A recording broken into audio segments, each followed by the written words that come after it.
ये एक ऐसी कहानी है जहां शक्ति भाग्य से नहीं बल्कि निर्णयों से बनती है। अंधेरे में शुरू होने वाली कोई भी चीज जल्द ही हर संघर्ष के केंद्र में आ जाती है। अध्याय 16 से 15 शत्रुओं के लिए संकरा रास्ता। एक नई किताब अपलोड की है। सुझाव और पसंदीदा किताबों के लिए अनुरोध है। किन फांग बॉस फांग से अनौपचारिक और बेपरवाह अंदाज में बातचीत कर रहा था, फिर भी उसका ध्यान चेन पांगजी से हट नहीं रहा था।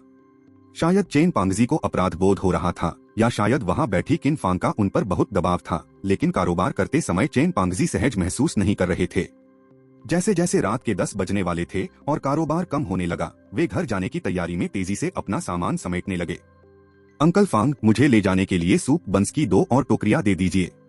चेन पांगजी को घर जाने के लिए सामान समेटते देख किन फांग थोड़ी देर और बैठा रहा, फिर उसने खुशी खुशी बॉस फांग से 2 और टोकरी बंस मांगे। पैसे देकर और उन्हें लेकर वह मुड़ा और घर की ओर चल पड़ा। हालांकि भीड़ से बचते हुए किन फांग ने अपनी दिशा बदल दी और चेन पांगजी के घर जाने वाले रास्ते की ओर बढ़ गया और जल्दी ही उससे मिल गया। हालांकि निंघाई एक चहल पहल वाला महानगर था, लेकिन विश्वविद्यालय वाला शहर थोड़ा अधिक एकांत में था। उस समय के हिसाब से कैंपस में ज्यादा छात्र नहीं बचे थे और देर रात सड़कें काफी सुनसान रहती थीं, सिवाय कुछ आसपास के निवासियों के जो ठंडी हवा का आनंद लेने के लिए बाहर निकले होते थे, और किसी ने भी किन फांग की संदिग्ध गतिविधियों पर ध्यान नहीं दिया। दूसरी ओर चेन पांगजी अत्यधिक सतर्क और चिंतित दिख रहा था। चलते समय वह लगातार पीछे मुड़कर देख रहा था। उसके चेहरे पर अत्यंत सावधानी के भाव थे। आमतौर पर किन फांग और चेन पांगजी का आपस में ज्यादा मेलजोल नहीं होता था। प्रतिद्वंद्वी तो स्वाभाविक रूप से एक दूसरे के दुश्मन होते हैं, और चेन पांगजी इतना नाराज था कि वह किन फांग की दुकान को तुड़वाने के लिए गुंडों को भी किराए पर ले सकता था। लेकिन किन फांग जानता था कि चेन पांगजी घमंडी और खुद को श्रेष्ठ समझने वाला भी हो सकता है, जो उसके वर्तमान अति सतर्क व्यवहार से बिल्कुल अलग था। व्यवहार में इस तरह के महत्वपूर्ण बदलाव का केवल एक ही मतलब हो सकता है, वह एक चोर होने के अपराध बोध से ग्रस्त था। गर्मी की एक तपती रात थी, जिसमें कभी कभार चलने वाली हल्की हवा ताजगी का एहसास करा रही थी। तारों से भरा आकाश टिमटिमा रहा था और चांद आसमान में ऊंचा लटका हुआ था। कुल मिलाकर मौसम काफी सुहावना था। किन फांग आराम से चल रहा था। अभी भी 2 टोकरियां पकड़े हुए था, जिनमें थोड़े ठंडे हो चुके सूप बंस थे। अगर वह अभी एक खा भी ले तो उसका मुंह बिल्कुल नहीं जलेगा। इसके विपरीत चेन पांगजी इतनी सहजता से नहीं चल रहा था। उसकी आंखों में एक अजीब सी सतर्कता थी। वह अपने आसपास के सभी लोगों से बेहद सावधान था और जब भी संभव होता वह सुनसान रास्तों या अंधेरे इलाकों से होकर गुजरना पसंद करता था। अगर किन फांग उस पर कड़ी नजर न रखती तो चेन पांगजी शायद चुपके से निकल जाता। देखते देखते किन फांग लगभग 20 मिनट से उनका पीछा कर रही थी, लेकिन चेन पांगजी अभी तक घर नहीं पहुंची थी। किन फांग ने उस दिशा में देखा। वे पहले ही विश्वविद्यालय शहर में प्रवेश कर चुके थे और निंघाई विश्वविद्यालय के निकट पहुंच रहे थे, जहां किन फांग को निकट भविष्य में दाखिला लेना था। किन फांग इसी बारे में सोच ही रहा था कि उसने देखा कि चेन पांगजी अचानक निंघाई विश्वविद्यालय के बगल वाली एक संकरी गली में मुड़ गया। वह गली इतनी संकरी थी कि उसमें मुश्किल से पैदल यात्री और जरूरत पड़ने पर मोटरसाइकिल और इलेक्ट्रिक बाइक ही निकल सकती थीं, लेकिन कारें तो बिल्कुल भी नहीं। इसके अलावा यह गली अपेक्षाकृत सुनसान थी और मुख्य सड़क के विपरीत इसमें स्ट्रीट लाइटें नहीं थीं। केवल गली के प्रवेश द्वार पर एक हल्की रोशनी थी और निंघाई विश्वविद्यालय की आसपास की दीवारों से कुछ धुंधली रोशनी आ रही थी। कुल मिलाकर यह लगभग किसी घुप अंधेरे रास्ते पर चलने जैसा ही था। चेन पांगजी को गली में प्रवेश करते देख किन फांग उसके पीछे पीछे गया। उसने अंधेरी गली में नीचे की ओर देखा। वहां कोई नहीं था। छुपकर हमला करने के लिए एकदम सही जगह। पता नहीं चेन पांगजी ने यह जानबूझकर किया या अनजाने में, वह तो मुझे कुछ करने के लिए मजबूर ही कर रहा है। किन फांग के मन में विचार उमड़ रहे थे। उसने कलाई घुमाई और अचानक उसके हाथ में एक साधारण सी दिखने वाली ईंट प्रकट हो गई, जिस पर लिखा था हमला +1, साथ ही स्तब्ध कर देने की उच्च संभावना। यही तो किन फांग को चाहिए था। अपना मन बना लेने के बाद किन फांग गली में जाने ही वाला था कि वास्तविकता अक्सर महत्वपूर्ण क्षणों में अप्रत्याशित मोड़ ले लेती है। जैसे ही किन फांग चेन पांगजी को अच्छी तरह पीटकर सबक सिखाने का मौका हथियाने ही वाला था, अचानक अंधेरे से कई आकृतियां निकल आईं और चेन पांगजी के भागने का रास्ता पूरी तरह से अवरुद्ध कर दिया। चेन पांगजी, जो पहले से ही किसी से सामना होने के डर से सतर्क था, अपने रास्ते में रुकावट देखकर चौंक गया। बिना यह समझे कि कौन है, चेन पांगजी ने सहज रूप से मुड़कर दूसरी ओर दौड़ लगाई। धिक्कार है चेस। अवरोधकों ने चेन पांगजी की इतनी फुर्ती का अंदाजा नहीं लगाया था। उन्हें बोलने का मौका भी नहीं मिला था कि चेन पांगजी दौड़ पड़ा। नेता ने जोर से गाली दी और अपने 2 साथियों को उसका पीछा करने का इशारा किया।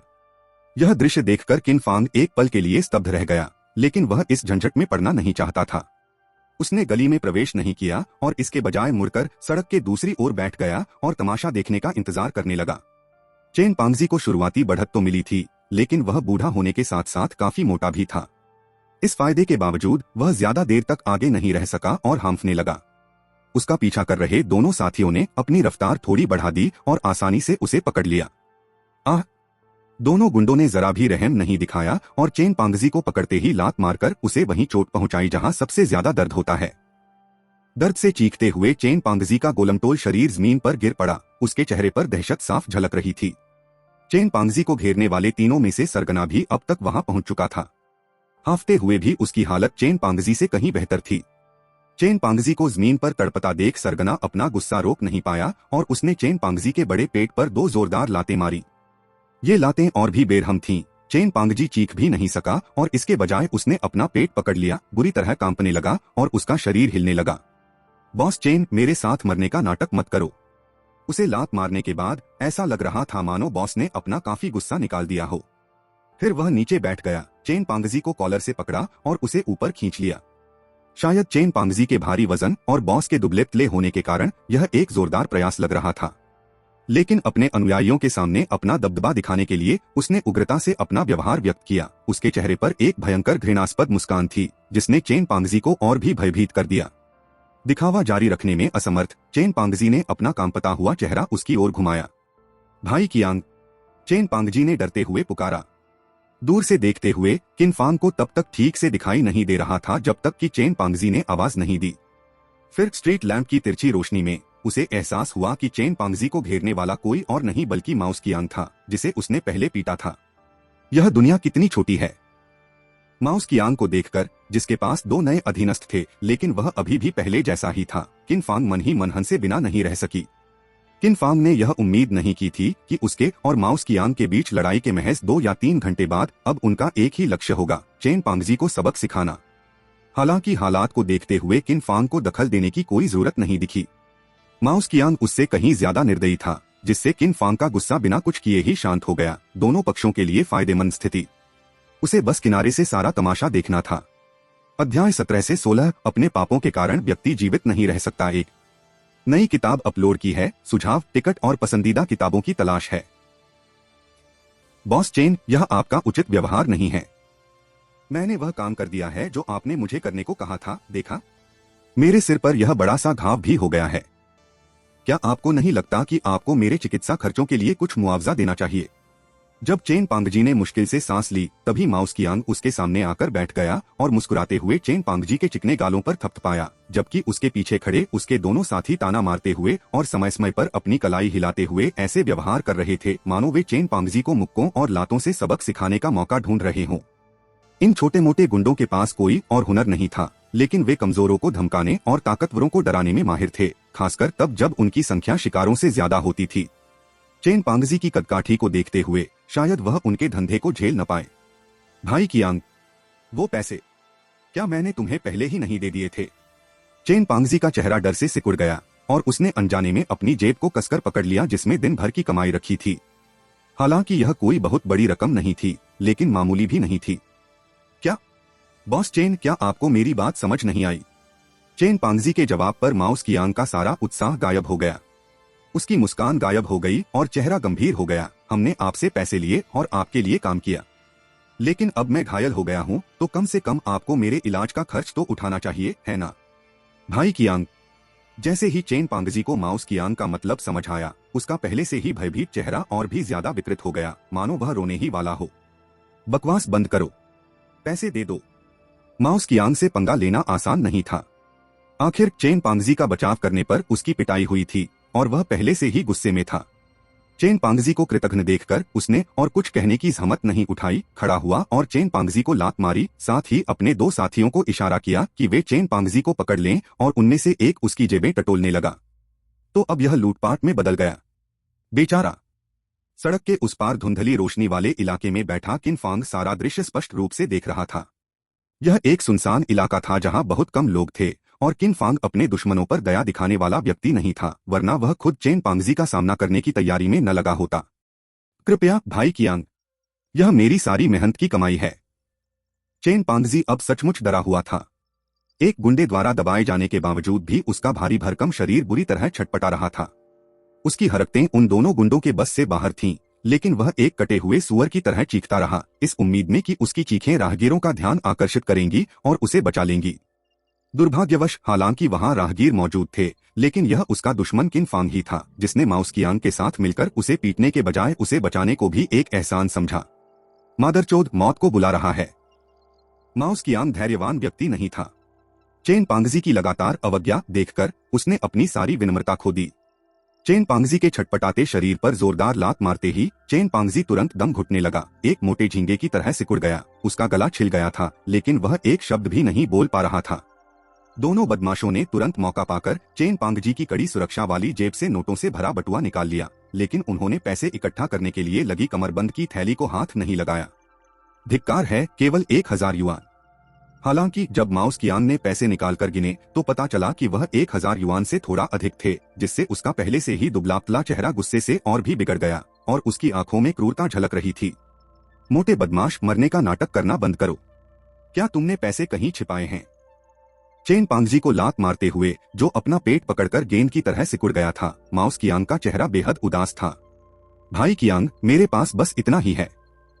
व्यापार में अभी बहुत मंदी है, नहीं तो मैं आपकी मदद क्यों मांगता। चेन पांगजी ने अपना पेट ढक लिया, उसका मोटा चेहरा अब बर्फ की तरह पीला पड़ गया था। गर्मी से उसके शरीर से सेम के आकार के पसीने की बूंदें टपक रही थीं, और वह लगभग माउस कियांग के पैरों से लिपटकर भीख मांगने को तैयार था। मुझे ये सब बकवास मत सुनाओ। अगर तुमने आज 10,000 रुपए नहीं दिए तो ये मामला यहीं खत्म नहीं होगा। माउस कियांग से तर्क करें। लगता है उसका सिर दरवाजे में फंसकर जोर से टकरा गया होगा। माउस कियांग अपनी क्रूरता के लिए कुख्यात था, वह किसी भी घिनौने काम को करने से नहीं हिचकिचाता था। उस साल उसके पिता ने उसे हारा हुआ कहा और माउस कियांग ने उसे इतनी बुरी तरह पीटा कि वह लगभग मर ही गया। माउस कियांग अपने पिता पर भी हाथ उठाने से नहीं हिचकिचाता।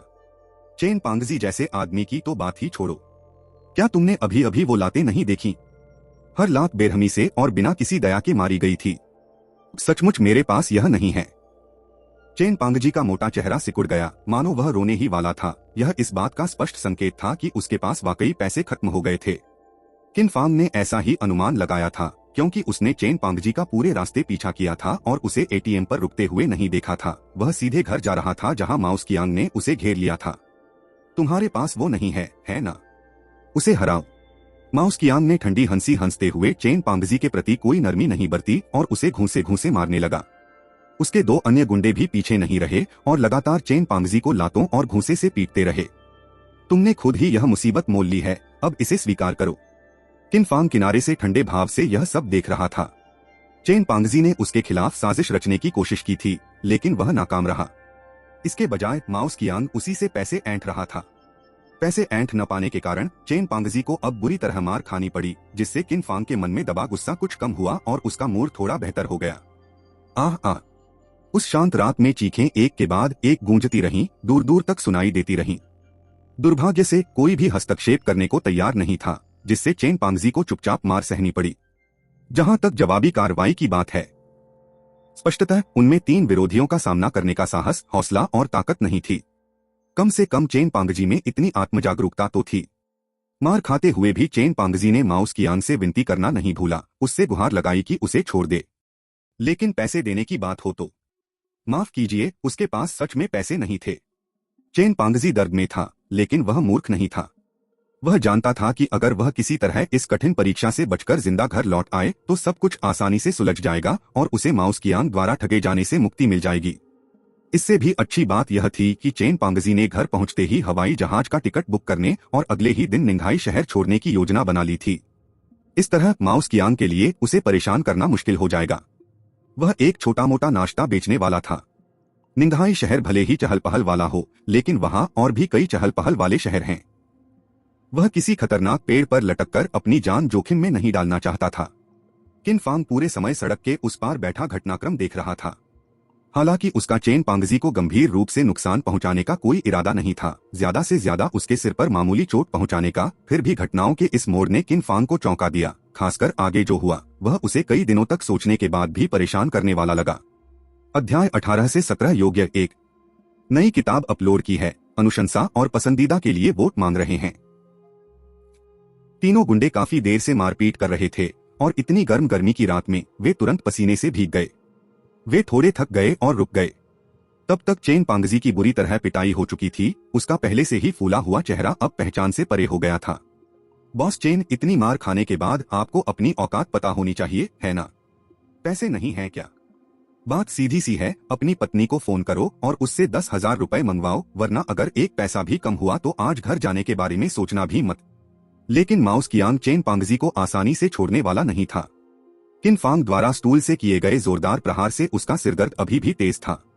अपने स्वभाव के अनुसार वह इस तरह की हानि को बिना प्रतिशोध लिए सहन करने वाला नहीं था। फिलहाल माउस कियांग ने किन फांग को छूने की हिम्मत नहीं की, मुख्यतः इसलिए क्योंकि किन फांग युवा, उग्र और निर्दयी था। उसके वार इतने घातक थे कि उसके गुर्गे भी भाग जाते थे। अब किन फांग से हिसाब बराबर करने का ख्याल आते ही वह थोड़ा आशंकित हो गया। किन फांग का सामना करने की हिम्मत न करते हुए माउस कियांग ने स्वाभाविक रूप से कमजोरों को धमकाया और बलवानों से डरते हुए इस साजिश के सूत्रधार चेन पांगजी से निपटने का फैसला किया। इतनी बड़ी हार झेलने के बाद चेन पांगजी को थोड़ा नुकसान उठाना ही था। भला वह माउस कियांग को हुए भारी आघात की भरपाई कैसे कर पाता? सच में मेरे पास सच में नहीं है। चेन पांगजी अंत तक प्रतिरोध करना चाहता था, लेकिन इससे पहले कि वह अपनी बात पूरी कर पाता, माउस कियांग ने उसे जोरदार लात मारी और साथ ही अपनी कमर से एक ठंडा चमकता हुआ खंजर निकाल लिया। चेन पांगजी, जब मैं तुम्हें मौका दे रहा हूं तो नखरे मत दिखाओ। मैंने अपनी बात साफ साफ कह दी है। पैसा देना ही होगा, वरना तुम्हारी ये उंगलियां अलविदा कह देंगी।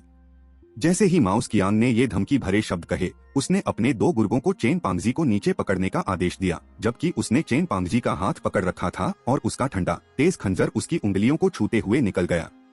चेन पांगजी तुरंत घबरा गया। उसे खंजर की ठंडक और हल्का सा चुभन भरा दर्द साफ महसूस हो रहा था। अगर वह मोटा न होता और गुंडों ने उसे जकड़ न रखा होता तो वह अपनी उंगलियों पर खंजर से बने घावों से बहता खून देख पाता। क्या यह कुछ ज्यादा ही नहीं हो रहा? सड़क के उस पार का दृश्य देख रहे किन फांग ने स्थिति को इतने गंभीर रूप लेने की उम्मीद नहीं की थी। उन्होंने सोचा था कि यह केवल मारपीट और कुछ पैसों की उगाही तक ही सीमित रहेगा, लेकिन माउस कियांग इतना निर्दयी निकला कि उसने उंगलियां काटने पर भी विचार किया। क्या मुझे वहां जाकर उस मोटे आदमी की मदद करनी चाहिए? किन फांग तुरंत हिचकिचाया। वह खुद को दयालु मानता था और ऐसी स्थिति में कार्रवाई करने के लिए विवश महसूस कर रहा था। लेकिन क्या मैं इसे संभाल पाऊंगा? हालांकि किन फांग ने सड़क के उस पार खड़े 3 लोगों को देखा। माउस कियांग के हाथ में खंजर था, जबकि किन खुद निहत्था था। उसका सबसे अच्छा हथियार एक ईंट थी, लेकिन इतनी दूरी पर अगर वह दौड़कर भी जाता तो उसे डर था कि ईंट का इस्तेमाल करने से पहले ही उसे चाकू मार दिया जाएगा। एक स्टूल की चोट से मेरे 4 लाइफ पॉइंट्स कम हो गए, चाकू से कितने कम हो जाएंगे? किन फांग के मन में एक सवाल उठा। उसने अपने हाथों में ठंडे हो चुके भाप से पके हुए बंस पर भी एक नजर डाली। कुल 2 टोकरियां, 12 बंस, यानी 12 लाइफ पॉइंट्स की वृद्धि।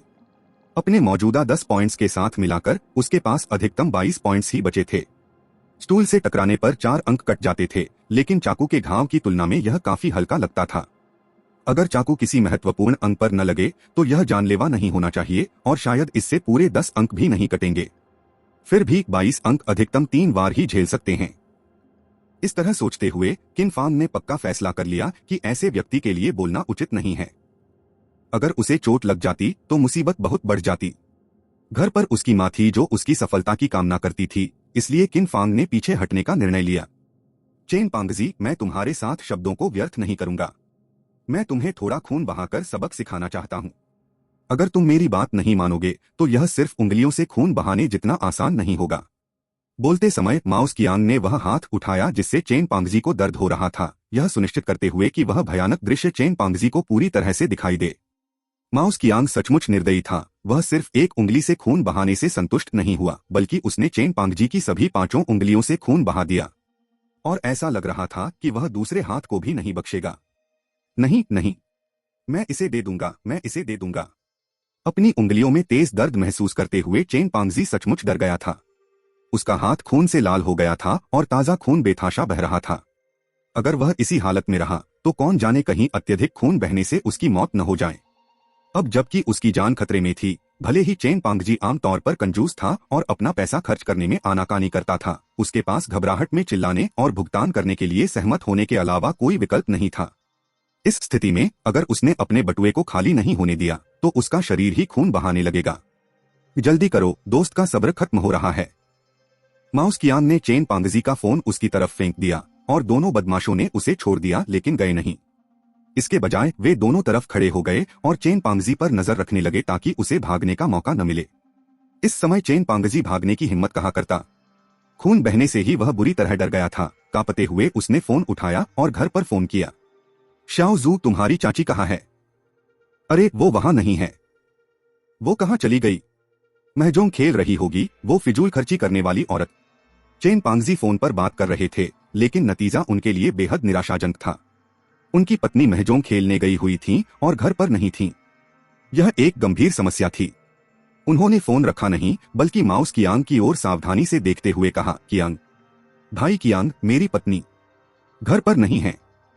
अभी अभी फोन किसने उठाया? माउस कियांग भी असमंजस में था। चेन पांगजी को राजी करना ही काफी मुश्किल था, ऊपर से अब उसकी पत्नी घर पर नहीं थी। जाहिर है वे सीधे उसके घर जाकर पैसे नहीं मांग सकते थे। इससे उल्टा असर हो सकता था और चेन पांगजी कोई हताशा भरा कदम उठा सकता था। मेरी एक दूर की भतीजी मेरे घर पर ठहरी हुई है, चेन पांगजी ने कांपते हुए कहा। तो उसे इसे लाने के लिए कहो, माउस कियांग ने तुरंत आदेश दिया। लेकिन चेन पांगजी का सूजा हुआ चेहरा, जो देखने में बिल्कुल चेहरे जैसा नहीं लग रहा था, मुश्किल की एक झलक दिखा रहा था। वह कुछ बोलने ही वाला था कि माउस कियांग ने उसके पेट पर एक और लात मारी। कोई किंतु परंतु नहीं। पैसे के साथ सब कुछ बातचीत से तय हो सकता है, पैसे के बिना। आज यह उंगली तुमसे अलग हो रही है। मामला इस हद तक बिगड़ चुका था और माउस कियांग इसे यूं ही जाने देने को तैयार नहीं था। उसका लहजा बेहद सख्त था, जिसमें बातचीत की कोई गुंजाइश नहीं थी, और इसने चेन पांगजी को पूरी तरह से बेबस कर दिया। उसे यही मिलना चाहिए था। हालांकि किन फांग को ठीक से सुनाई नहीं दे रहा था, फिर भी वह मुख्य बात समझ गया। चेन पांगजी के भुगतान करने की इच्छा के चलते उसकी जान को कोई खतरा नहीं था। किन फांग को कुछ राहत मिली। हालांकि चेन पांगजी की दुर्दशा के बारे में किन फांग केवल 2 शब्द ही कह सका। शाओ, शाओ जू, रसोई में जाओ। एक्सटेक्स जगह पर तेल लगे कागज में लिपटी कोई चीज है, उसे यहां मेरे पास ले आओ। मैं निंगहाई विश्वविद्यालय के बगल वाली इस गली में हूं। हाँ, यह बहुत जरूरी है। माउस कियांग की धमकियों के आगे झुककर चेन पांगजी के पास मजबूरी में फोन करने के अलावा कोई चारा नहीं बचा था, और उसने अपनी दूर रहने वाली युवा भतीजी से पैसे उसे देने के लिए कहा। कौन जानता था कि यह मोटा आदमी निजी बचत छिपाने में इतना माहिर है। पैसा इतनी चालाकी से छिपाया गया था कि साफ तौर पर यह चेन पांगजी की निजी बचत थी, और रकम संभवतः 10,000 थी। यह भी संभव है कि उसने घर में एक से अधिक जगहों पर पैसा छिपाया है। बेशक इसका माउस कियांग से कोई लेना देना नहीं था, और दूर स्थित किन फांग के लिए भी यह अप्रासंगिक था। हालांकि किन फांग ने माउस कियांग और उसके साथियों के चेहरे के भावों में आए बदलाव को देखा और उसे तुरंत याद आ गया कि उसने पहले माउस कियांग से क्यों लड़ाई की थी। अचानक उसे चेन पांगजी की दूर रहने वाली भतीजी के लिए थोड़ी चिंता होने लगी। अध्याय 19 से 18 लड़की शियाओजू 1। नई किताब अपलोड हो गई है, कृपया वोट करें और इसे अपनी पसंदीदा सूची में जोड़ें। वह फोन करने के बाद माउस कियांग और उसके 2 साथियों ने चेन पांगजी को परेशान करना बंद कर दिया। इसके बजाय उन्होंने उसे एक कोने में धकेल दिया। तीनों वहीं खड़े होकर सिगरेट पी रहे थे, लेकिन उनकी निगाहें उस पर टिकी हुई थीं, उसे भागने का कोई मौका नहीं दे रहे थे। अंत में किन फांग नहीं गया। उसे चेन पांगजी के भाग्य की जरा भी परवाह नहीं थी, लेकिन वह इस बात की गारंटी नहीं दे सकता था कि माउस कियांग और उसके गिरोह कोई घिनौना काम नहीं करेंगे। अकेले रहते हुए उसके लिए वापस जाने में कोई फर्क नहीं था, इसलिए उसने कोने में छिपकर स्थिति के बिगड़ने का इंतजार करना ही बेहतर समझा। चेन पांगजी का घर यहाँ से ज्यादा दूर नहीं था। थोड़ी देर बाद किन फांग ने एक दुबली पतली आकृति को धीरे धीरे गली से गुजरते देखा। केवल आकृति को देखकर ही वह समझ गया कि वह एक लड़की होगी। तब तक काफी रात हो चुकी थी और यह इलाका काफी समय से सुनसान था। कोई लड़की बिना किसी अच्छे कारण के इस तरह बाहर नहीं आती, खासकर इतने सुनसान रास्ते पर। जाहिर है उस व्यक्ति को देखने से पहले ही किन फांग को पता चल गया था कि आने वाली लड़की चेन पांगजी की दूर की भतीजी ही होगी। किन फांग के ऐसा निर्णय लेते ही लगभग तुरंत बाद लड़की गली से बाहर निकलकर उसकी आंखों के सामने आ गई। लड़की का पहनावा साधारण था, एक काली पतलून, एक पुराने जमाने की फूलों वाली ब्लाउज और एक जोड़ी साधारण चप्पलें। उसने सड़क किनारे विक्रेताओं के साधारण कपड़े पहने थे, लेकिन इससे उसका सुंदर कोमल चेहरा जरा भी नहीं छिपा। अगर वह अपने पहनावे पर थोड़ा सा ध्यान देती तो वह तान फैफेई की तुलना में कहीं अधिक सुंदर होती। लगता है ये बहुत बड़ी मुसीबत होने वाली है। न जानना ठीक था, लेकिन अब जब किन फांग ने लड़की की सुंदरता देख ली थी तो वह व्यंग्यात्मक मुस्कान से खुद को रोक नहीं पाया। माउस कियांग और उसके गिरोह के लोग जाहिर तौर पर संत नहीं थे। उन्होंने दिन दहाड़े भी तांग फेफेई को परेशान करने की हिम्मत की तो कोई कल्पना ही कर सकता है कि वे रात के अंधेरे में क्या करते होंगे। किन फांग ने आगे सोचने की हिम्मत नहीं की। वह केवल चुपचाप इंतजार कर सकता था, उम्मीद कर रहा था कि स्थिति उतनी बुरी नहीं होगी जितनी उसने कल्पना की थी। जब लड़की गली से बाहर निकली तो उसने कोने की ओर देखा, शायद चेन पांगजी के फोन पर दिए गए निर्देशों का पालन करते हुए। पेट को कसकर पकड़े हुए दूर से भी किन फांग को उसके कपड़े उसके पेट के ऊपर उभरे हुए दिखाई दे रहे थे, जहां चेन पांगजी ने उसे पैसे छिपाने के लिए कहा होगा। जियोजू, मैं यहाँ हूँ। कोने में दुबके चेन पांगजी ने लड़की को देखते ही तुरंत आवाज लगाई। माउस कियांग के साथियों ने अपनी सिगरेट बुझाई, गोलमटोल चेन पांगजी को उठाया और लड़की की ओर चल पड़े। वे ठीक किन फांग के सामने थे। उनके बीच केवल एक सड़क थी जिस पर न तो पैदल यात्री चलते थे और न ही गाड़ियां। चचेरे भाई तुम। लड़की ने पास आते चेन पांगजी को देखा। उसकी आंखों में हैरानी थी। उसका चेहरा सुअर के सिर से बढ़कर हाथी के सिर जैसा हो गया था, जो उसके असली रूप से बिल्कुल अलग था। वह काफी हैरान लग रही थी, लेकिन माउस कियांग और उसके दो खतरनाक साथियों को देखकर वह थोड़ा पीछे हट गई। अभी उस बारे में बात न करें। क्या आप सामान ले आए हैं? इस समय चेन पांगजी बस जल्द से जल्द इस जगह से निकलना चाहता था। अगर वह यहाँ और रुका रहता तो पता नहीं उसे कितनी मार पड़ती। उसके घावों से खून बहना अभी पूरी तरह बंद भी नहीं हुआ था। ओह, यह यहाँ है। लड़की ने जल्दी से अपनी ब्लाउज के किनारे से अच्छी तरह से लपेटे हुए पैसे निकाले। हालांकि ऐसा करते समय गलती से उसकी थोड़ी सी बर्फीली सफेद त्वचा और प्यारी नाभि दिख गई। यह दृश्य तुरंत माउस कियांग का ध्यान आकर्षित कर गया। उसने पहले ही उस सुंदर लेकिन सादे कपड़े पहनी लड़की को देख लिया था और उसकी आंखें चमक उठीं। उस तरह की निगाहें देखकर लड़की भयभीत हो गई और उसके हाथ कांपने लगे। पैसों का पैकेट लगभग जमीन पर गिर ही गया था। माउस कियांग की तीखी निगाहों ने उस अनुभवहीन युवती को डरा दिया था। चेन पांगजी मानो इस बात से बेखबर ने बस अपना सिर झुकाया, जल्दी से पैसों का पैकेट उठाया और फिर उसे माउस कियांग को सौंपते हुए कहा, भाई कियांग, सारे पैसे यहाँ हैं। क्या मैं अब घर जा सकता हूँ? माउस कियांग ने कुछ नहीं कहा, लिपटे हुए नोट ले लिए और फिर उसके चारों ओर लिपटे अखबार फाड़ दिए। अंदर वाकई नोटों का एक बंडल था। उसने हल्के से उसका वजन किया, लगभग 10,000 रुपए लग रहे थे। माउस कियांग जानता था कि चेन फैटी कोई चाल चलने की हिम्मत नहीं करेगा, वरना वह हिसाब बराबर करने वापस आएगा। ठीक है, अब तुम यहाँ से चले जाओ। हाथ में पैसे आते ही माउस कियांग ने तिरस्कार पूर्वक हाथ हिलाया और तुरंत चेन फैटी को वहां से चले जाने को कहा। मैं जा रहा हूँ, मैं जा रहा हूँ। राहत महसूस करते हुए चेन फैटी ने नीचे देखते हुए खुद से बुदबुदाया और शियाओजू नाम की लड़की के साथ जाने की तैयारी करने लगा। पकड़ना। लेकिन जैसे ही चेन फैटी ने जाने के लिए पहला कदम बढ़ाया, माउस कियांग ने अचानक पीछे से चिल्लाकर कहा, तुम जा सकते हो, लेकिन उसे यहीं रहना होगा। लगभग उसी क्षण जब माउस कियांग ने ये शब्द कहे, उसके दो गुर्गे जो पहले से ही वासना से जल रहे थे ने तुरंत लड़की का रास्ता रोक दिया, एक आगे और एक पीछे। भाई कियांग, ऐसा मत करो, ऐसा मत करो। मैंने तुम्हें पैसे दे दिए हैं। चेन फैटी का चेहरा तुरंत पीला पड़ गया और वह हकलाने लगा। तुमने मुझे अपना पैसा दिया है, इसलिए मैं तुम्हें परेशान नहीं करूंगा। जल्दी से यहाँ से चले जाओ, वरना मैं तुम्हें बुरी तरह से लहूलुहान कर दूंगा। माउस कियांग भीख मांगने वालों में से नहीं था। उसने फिर से अपना खंजर निकाला और पीछे हट रहे चेन फैटी को धमकाते हुए लड़की की ओर बढ़ने लगा। आह! चेन फैटी पहले से ही बुरी तरह डरा हुआ था। लड़की को देखते ही वह दुविधा में पड़ गया। लेकिन जैसे ही माउस कियांग ने अपना खंजर लहराया, चेन फैटी को तुरंत अपने साथ हुई खून खराबे की घटना याद आ गई। वह डर के मारे चीख उठा और घुप अंधेरी गली में भाग गया। चाचा! भयभीत लड़की ने लगभग स्वाभाविक रूप से भागने की कोशिश की, लेकिन बदमाश कमजोर नहीं थे। उन्होंने तेजी से कदम बढ़ाते हुए लड़की के भागने का रास्ता रोक दिया। तुम और करीब मत आओ। शाओजू बेहद डरी हुई लग रही थी। वह शहर में ज्यादा समय से नहीं थी और चेन फैटी के परिवार के अलावा बहुत कम लोगों को जानती थी। अब ऐसे खतरे का सामना करते हुए सबसे मजबूत लड़कियां भी टूट जातीं और उसकी आंखों में अनायास ही आंसू भर आए। छोटी बहन, डरो मत। भाई बुरा इंसान नहीं है। माउस कियांग मुस्कुराते हुए लड़की की ओर बढ़ा और अपने हाथ में खंजर से खेलने लगा।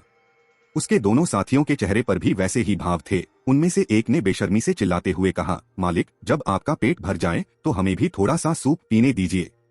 वे सड़कों पर जीवन जीने के आदी थे और अगर कभी कभार वे किसी महिला के साथ संबंध बनाते भी थे तो केवल उन्हीं महिलाओं के साथ जो दूसरों द्वारा इस्तेमाल की जा चुकी होती थीं, जैसे आम बसें। लेकिन उनके सामने खड़ी लड़की सुंदर थी और स्पष्ट रूप से कुंवारी थी। यही तो वे चाहते थे। लगता है मुझे कुछ कार्रवाई करनी पड़ेगी। किन फांग सड़क के उस पार से घटते हालात को करीब से देख रहा था और जिस भयानक दृश्य की उसने आशंका की थी वही अंततः घटित हो गया। एक युवती 3 बदमाशों के हाथों में पड़ने वाली थी और उसके साथ दुर्व्यवहार होने वाला था। किन फांग जानता था कि वह चुपचाप खड़ा नहीं रह सकता। वह चुपचाप आगे बढ़ा, सावधानी से उन 3 गुंडों की ओर बढ़ा जो उस युवती पर इतने मोहित थे कि उन्होंने उसे अपनी ओर आते हुए देखा ही नहीं।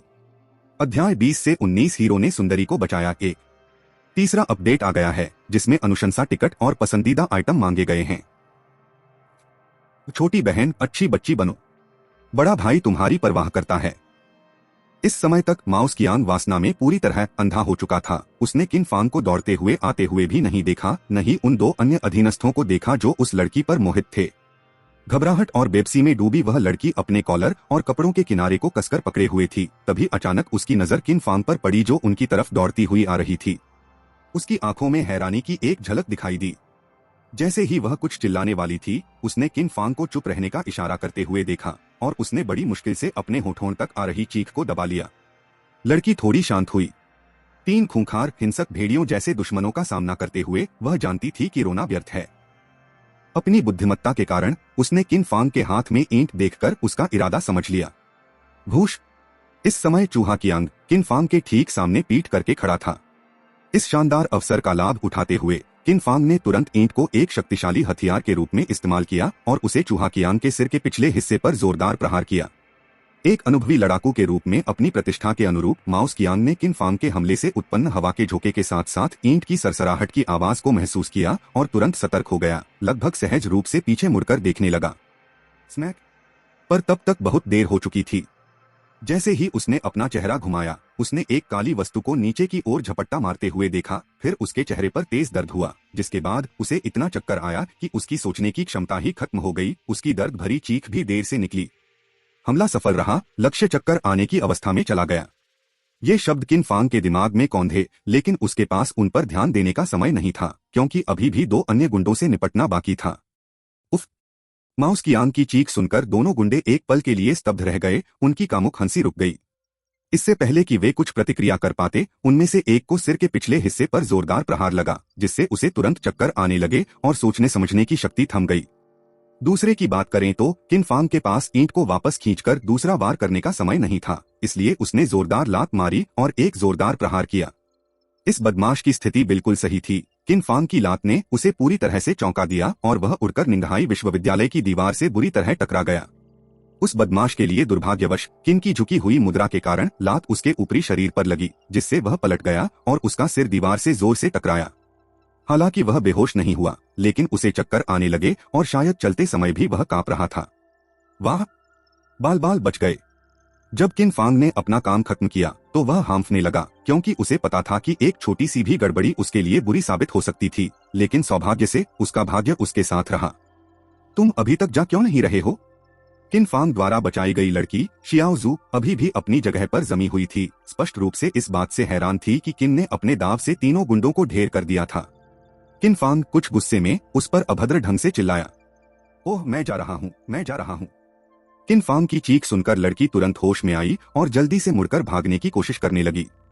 लेकिन जैसे ही उसने एक कदम बढ़ाया, उसे कुछ एहसास हुआ और फिर वह थोड़ा शर्मिंदा होकर किन फांग को धन्यवाद देने के लिए मुड़ी और बोली, धन्यवाद। सावधान रहना। लेकिन जैसे ही वह मुड़ी, उसने देखा कि किन फांग के पीछे बेहोशी की हालत में पड़ा माउस कियांग होश में आ गया था और उसके हाथ में एक खंजर था जो किन फांग पर वार करने के लिए तैयार था। सदमे से उसका चेहरा पीला पड़ गया और उसने उसे चेतावनी देने के लिए चिल्लाकर कहा। लड़की की चीख सुनकर किन फांग तुरंत समझ गया। उसके चेहरे पर हल्का सा बदलाव आया। उसे पीछे मुड़कर देखने का भी समय नहीं मिला, वह बस एक कदम बगल में हट गया। स्लैश! कपड़े को चीरते हुए चाकू की तेज आवाज सुनाई दी और किन फांग को तुरंत अपनी कमर में तेज दर्द महसूस हुआ। वह हांफने लगा और जवाब में उसने लात मार दी। किन फांग की लात अंधाधुंध और बेतहाशा थी, लेकिन दर्द ने उसे सामान्य से कहीं अधिक शक्तिशाली बना दिया। संयोगवश वह लात माउस कियांग के पेट के निचले हिस्से के महत्वपूर्ण अंग पर लगी, जिससे माउस कियांग हवा में उछल गया। आह! चूहे जैसे दिखने वाले कियांग दर्द से चीख उठा। उसे अब किन फांग की कमर में फंसी कटार की कोई परवाह नहीं थी। उसने दोनों हाथों से अपने गुप्तांग को पकड़ लिया। उसका चूहे जैसा चेहरा बैंगनी पड़ गया, जिससे पता चलता था कि किन की लात कितनी जोरदार थी। हालांकि किन फांग की हालत भी कुछ खास अच्छी नहीं थी। छुरी उसकी कमर में धंसी हुई थी और खून बेकाबू होकर बह रहा था। साथ ही उसके दिमाग में लगातार जीवन अंक एक कम हो रहा है की चेतावनी गूंज रही थी। पलक झपकते ही उसके 10 में से 7-8 जीवन अंक खत्म हो चुके थे। अत्यधिक रक्तस्राव से पीड़ित किन फांग को तुरंत अपना सिर भारी लगने लगा, मानो वह बेहोश होने ही वाला हो। इससे पहले जब उसके शरीर से 5-6 बूंद खून बह गया था तो वह लगभग बेहोश हो गया था।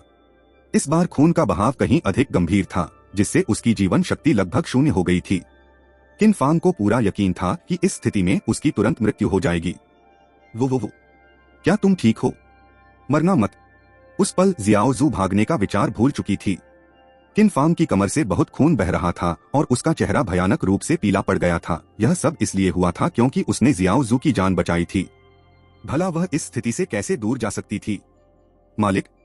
हालांकि माउस कियांग बुरी तरह घायल लग रहा था, लेकिन यह महज दर्द था। किन फांग की हालत कहीं ज्यादा गंभीर थी। दोनों चक्कर खा रहे नौकर अब तक संभल चुके थे और किन फांग को बुरी तरह खून बहते देख वे भी घबरा गए और असमंजस में पड़ गए। वे तो सिर्फ साधारण गुंडे थे, मारपीट और जबरन वसूली में माहिर, लेकिन हत्या 10 गुना साहस होने पर भी वे ऐसा करने की हिम्मत नहीं करते। लेकिन ये चेन के घाव में खंजर चुभा हुआ था, जो साफ तौर पर बॉस माउस कियांग का था। भला वे चिंतित क्यों न होते? आखिर अगर किन फांग की मौत हो जाती तो माउस कियांग हत्यारा होता और वे उसके साथी बन जाते। माउस कियांग की चिंता भी उनसे कम नहीं थी। जमीन पर जमा खून देखकर वह घबरा गया और लगभग वहीं से भाग जाना चाहता था, लेकिन उसके पैर कुछ कमजोर थे। ठीक उसी क्षण वे सब आंखें फाड़कर देखते रहे जब खून से लथपथ किन फांग ने खुद ही खंजर बाहर निकाल लिया। खून की एक धार निकली जिससे वे तीनों डर से कांप उठे। लेकिन जब उन्होंने देखा कि किन फांग ने आगे क्या किया तो उन्हें ऐसा लगा मानो जमीन पर बिखरा हुआ खून वास्तव में खून नहीं था, बल्कि बिखरे हुए टमाटर थे। खून से लथपथ किन फांग, जिसका चेहरा पीला पड़ गया था, ने अपने शरीर से कई बाऊजी, एक प्रकार की मिठाई, निकाली और उन्हें चटकने लगा। अध्याय 21 से 20 बाऊजी हाथ में, लड़ाई में मुझसे कौन मुकाबला कर सकता है? 1। कृपया इस कहानी को वोट करें और इसे पसंदीदा सूची में जोड़ें। आप। माउस कियांग और उसके दोनों साथी तो बिल्कुल ही हैरान परेशान दिख रहे थे। यहाँ तक कि लड़की शियाओ जू भी आश्चर्य से बोल पड़ी। उसने कभी किसी को खून बहते हुए चाकू लगने के बावजूद बाऊजी खाते हुए नहीं देखा था। लेकिन किन फांग एक ऐसा विलक्षण व्यक्ति था, या यूं कहें कि प्रकृति का एक अनूठा नमूना था, कि इतनी गंभीर चोट के बावजूद जहां अन्य लोग हिलने डुलने के लिए भी संघर्ष करते, उसे अभी भी इतनी भूख थी। मैं ठीक हूँ। किन फांग बाऊजी चबाते हुए बगल में बैठी शियाओ जू की ओर मुस्कुराना नहीं भूला, लेकिन मन ही मन बड़बड़ा रहा था। धिक्कार है, मैंने तुम्हें बचाने की कोशिश में अपनी जान गंवा दी और तुम अभी भी यहाँ मूर्खतापूर्ण तरीके से घूम रही हो। क्या मेरा खून व्यर्थ बहा? बेशक ये सिर्फ किन फांग के विचार थे और वह वास्तव में इन्हें खुलकर नहीं कहता।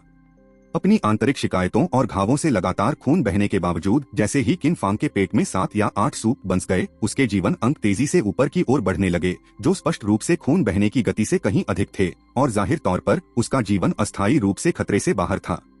इसके अलावा जैसे जैसे बाऊजी की संख्या कम होती गई, घाव से खून का बहाव भी धीरे धीरे कम होता गया और स्थिर होने लगा, जबकि किन फांग का रंग भी पहले जैसा भयानक पीलापन लिए बिना पहले जैसा गुलाबी दिखने लगा। जियाओ जू को शायद किन फांग की बातों पर विश्वास नहीं था, लेकिन उसके चेहरे की रंगत में धीरे धीरे सुधार होते और उसकी कमर पर लगे घाव से खून बहना धीरे धीरे बंद होते देख वह केवल अवाक रह गई। उसका दिमाग सुन्न हो गया। उसे समझ नहीं आ रहा था कि क्या सोचे। बॉस, क्या हमें? किन फांग में आए बदलावों को देखकर बाकी दोनों गुंडे कांप उठे और उनके लिए खड़े रहना मुश्किल हो गया। अगर माउस कियांग वहां न होता तो शायद वे अब तक भाग चुके होते। जब माउस कियांग के दोनों चमचे उसे छोड़कर चले गए थे तो उन्होंने मन ही मन उन्हें कायर कहकर कोसा था। उन्हें जरा भी अंदाजा नहीं था कि कुछ ही घंटों में वे खुद कायर साबित हो जाएंगे। लेकिन अब उनके सामने किन फांग को देखकर, जो मौत के करीब लग रहा था लेकिन एम्बुलेंस बुलाने के बजाय बाऊजी खाना चुना, यह काफी डरावना था। लेकिन सच में बाऊजी खाने से खून बहना बंद हो गया और उसका रंग भी पल पल सुधर रहा था। वह बिल्कुल भी मौत के करीब आदमी जैसा नहीं लग रहा था। चल दरअसल इस अप्रत्याशित घटनाक्रम से माउस कियांग भी बुरी तरह घबरा गया था। असल में जब उसने किन फांग को चाकू के घाव से बुरी तरह खून बहते देखा था तो उसने भाग जाने के बारे में सोचा था। उसका इरादा तुरंत भागने का था, जो पकड़े जाने और हत्या के आरोप में सजा मिलने से बेहतर होता। लेकिन अप्रत्याशित रूप से पलक झपकते ही किन फांग ठीक हो गई, इसलिए भागने की कोई जरूरत नहीं थी। हालांकि यह स्थिति कुछ ज्यादा ही विचित्र थी और वहां से चले जाना ही समझदारी भरा कदम लगा। भाई कियांग, हमारा काम अभी खत्म नहीं हुआ है और आप जाने की सोच रहे हैं? हालांकि जैसे ही वह मुड़कर जाने वाला था, एक पत्थर उसके सिर के पिछले हिस्से पर जोर से लगा, जिससे उसे तेज दर्द हुआ। मुड़कर देखने पर उसने देखा कि किन फांग फिर से खड़ा हो गया है और अपने शरीर को इस तरह हिला रहा है मानो वह उनसे एक और दौर की लड़ाई के लिए तैयार हो। बच्चे, तुमने देखा अभी क्या हुआ? तुम्हारे स्टॉल में तोड़फोड़ की सारी जिम्मेदारी चेन पांगजी की थी। हम तो बस दूसरों की समस्याओं को सुलझाने के लिए पैसे ले रहे थे। हमें तुमसे कोई शिकायत नहीं है। दरअसल किन फांग को इस तरह खड़े देखकर माउस कियांग डर गया। भला किसने किसी को चाकू लगने के बाद खड़े होकर इधर उधर घूमते देखा है? क्या ये तो सीधे सीधे मौत को दावत देना नहीं है? कोई बुरा नहीं मानना। आप जानते हैं कि हमें कोई बुरा नहीं मानना। लेकिन किन फांग लगातार तिरस्कार भरी मुस्कान लिए धीरे धीरे माउस कियांग और उसके दो साथियों की ओर बढ़ता गया। उसकी निगाहें क्रूरता से भरी हुई थीं। इस माउस कियांग की याददाश्त कमजोर थी। कुछ देर पहले ही उसने उसे सबक सिखाया था और अब वह फिर से उसका रास्ता रोक रहा था, यहाँ तक कि उस लड़की पर हमला करने की सोच भी रहा था।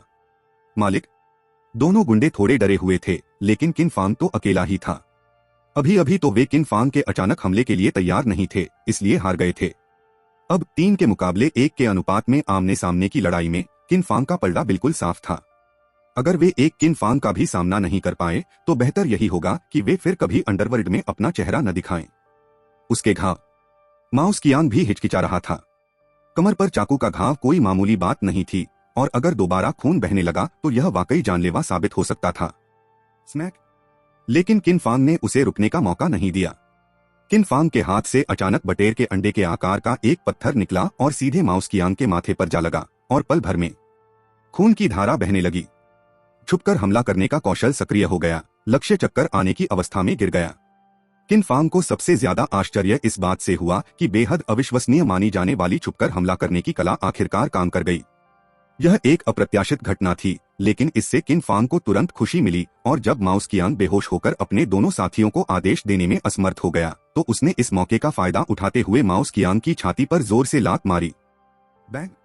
एक धीमी सी धमक की आवाज हुई और किन फांग की लात से माउस कियांग का दुबला-पतला शरीर हवा में उड़ गया। उसका शरीर पीछे की ओर उड़ते हुए भी आकार में मुड़ गया, फिर सड़क किनारे एक लैंप पोस्ट से जोर से टकराया और तुरंत सन्नाटा छा गया।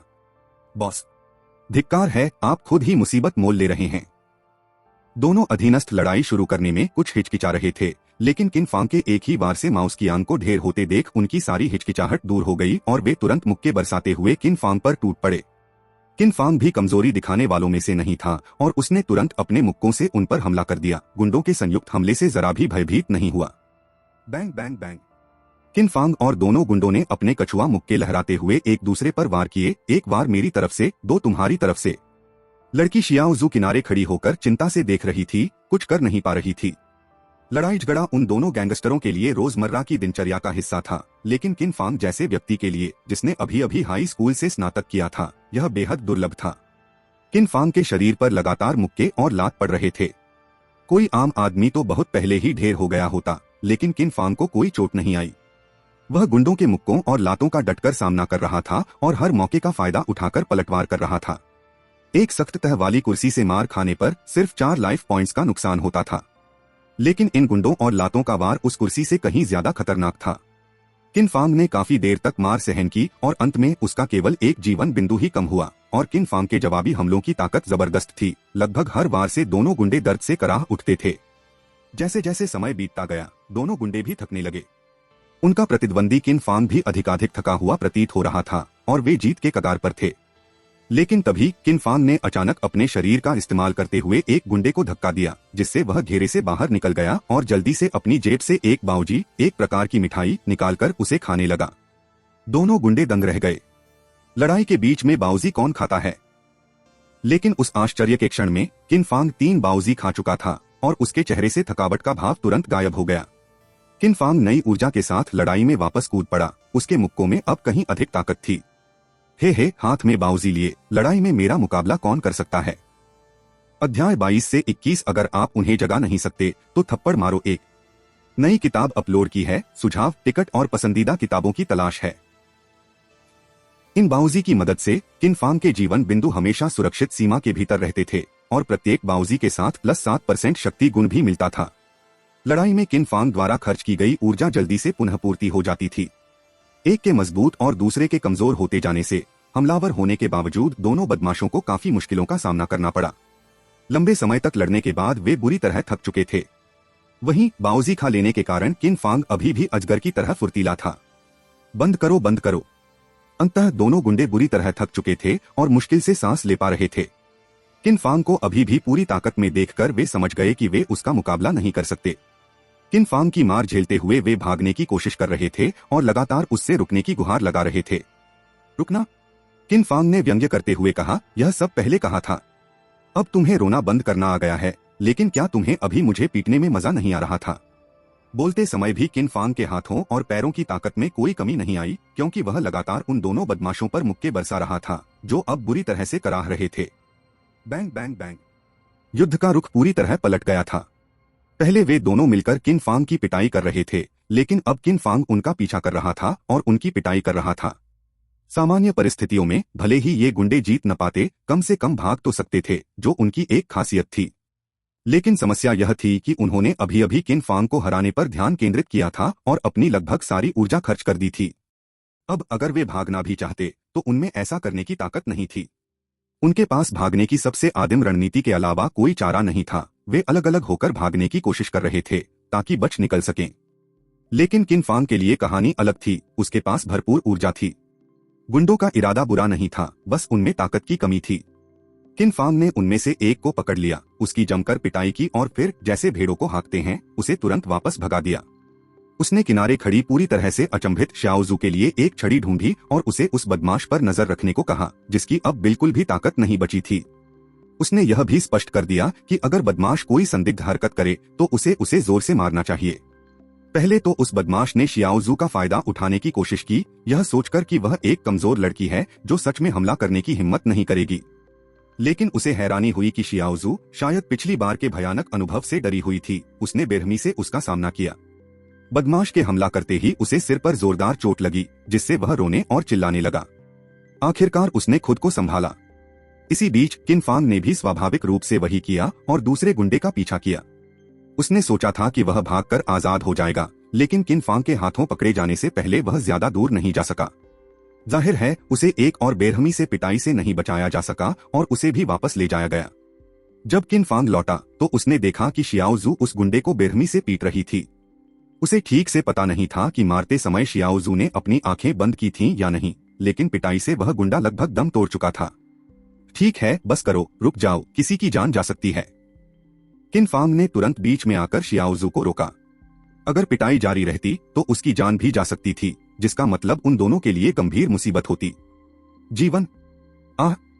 शियाओजू को शुरू में स्थिति समझ में नहीं आई, लेकिन जब किन फांग ने अचानक जीवन का जिक्र किया तो वह चौंक गई, चीख निकली और उसने छड़ी को ऐसे गिरा दिया जैसे वह हत्या का हथियार हो। अब सब ठीक है, सब ठीक है। यह देखकर कि लड़की सचमुच डरी हुई लग रही थी, किन फांग ने जल्दी से उसे पकड़ लिया। वह अभी भी थोड़ा उत्साहित था और उसने धीरे से उसे दिलासा दिया। शायद किन फांग के शब्दों का वाकई ऐसा ही असर हुआ, क्योंकि लड़की धीरे धीरे शांत हो गई, जमीन पर लेटकर रोने लगी और बहुत दुखी लग रही थी। किन फांग ने उसे दिलासा देने के लिए दोबारा कुछ नहीं कहा। उस समय उसे केवल मौन की आवश्यकता थी। यहाँ पर पहुंचे। किन फांग ने जमीन पर पड़े उस गुंडे को लात मारी जो अभी भी कुछ हद तक सही सलामत था और माउस कियांग की ओर इशारा करते हुए कहा, इसे मेरे लिए जगाओ। किन फांग के आदेश पर उस छोटे मोटे गुंडे ने एक और बेरहमी से पिटाई से बचने के लिए कोई भी अप्रिय हरकत करने की हिम्मत नहीं की और तुरंत माउस कियांग के पास दौड़कर गया, उसके चेहरे पर थप्पड़ मारा और बॉस बॉस कहकर उसे जगाने की कोशिश की। हालांकि माउस कियांग ने अभी भी कोई आवाज नहीं निकाली, जिससे छोटा मोटा गुंडा भी डर गया। अगर माउस कियांग की छाती का लगातार ऊपर नीचे होना यह साबित न कर रहा होता कि वह अभी भी जीवित है, तो शायद कोई सोच लेता कि वह मर चुका है। थप्पड़।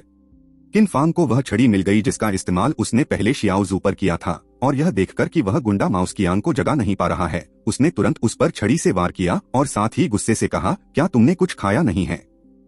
अगर तुम उसे जगा नहीं पा रहे हो तो उसे मारो, जोर से मारो।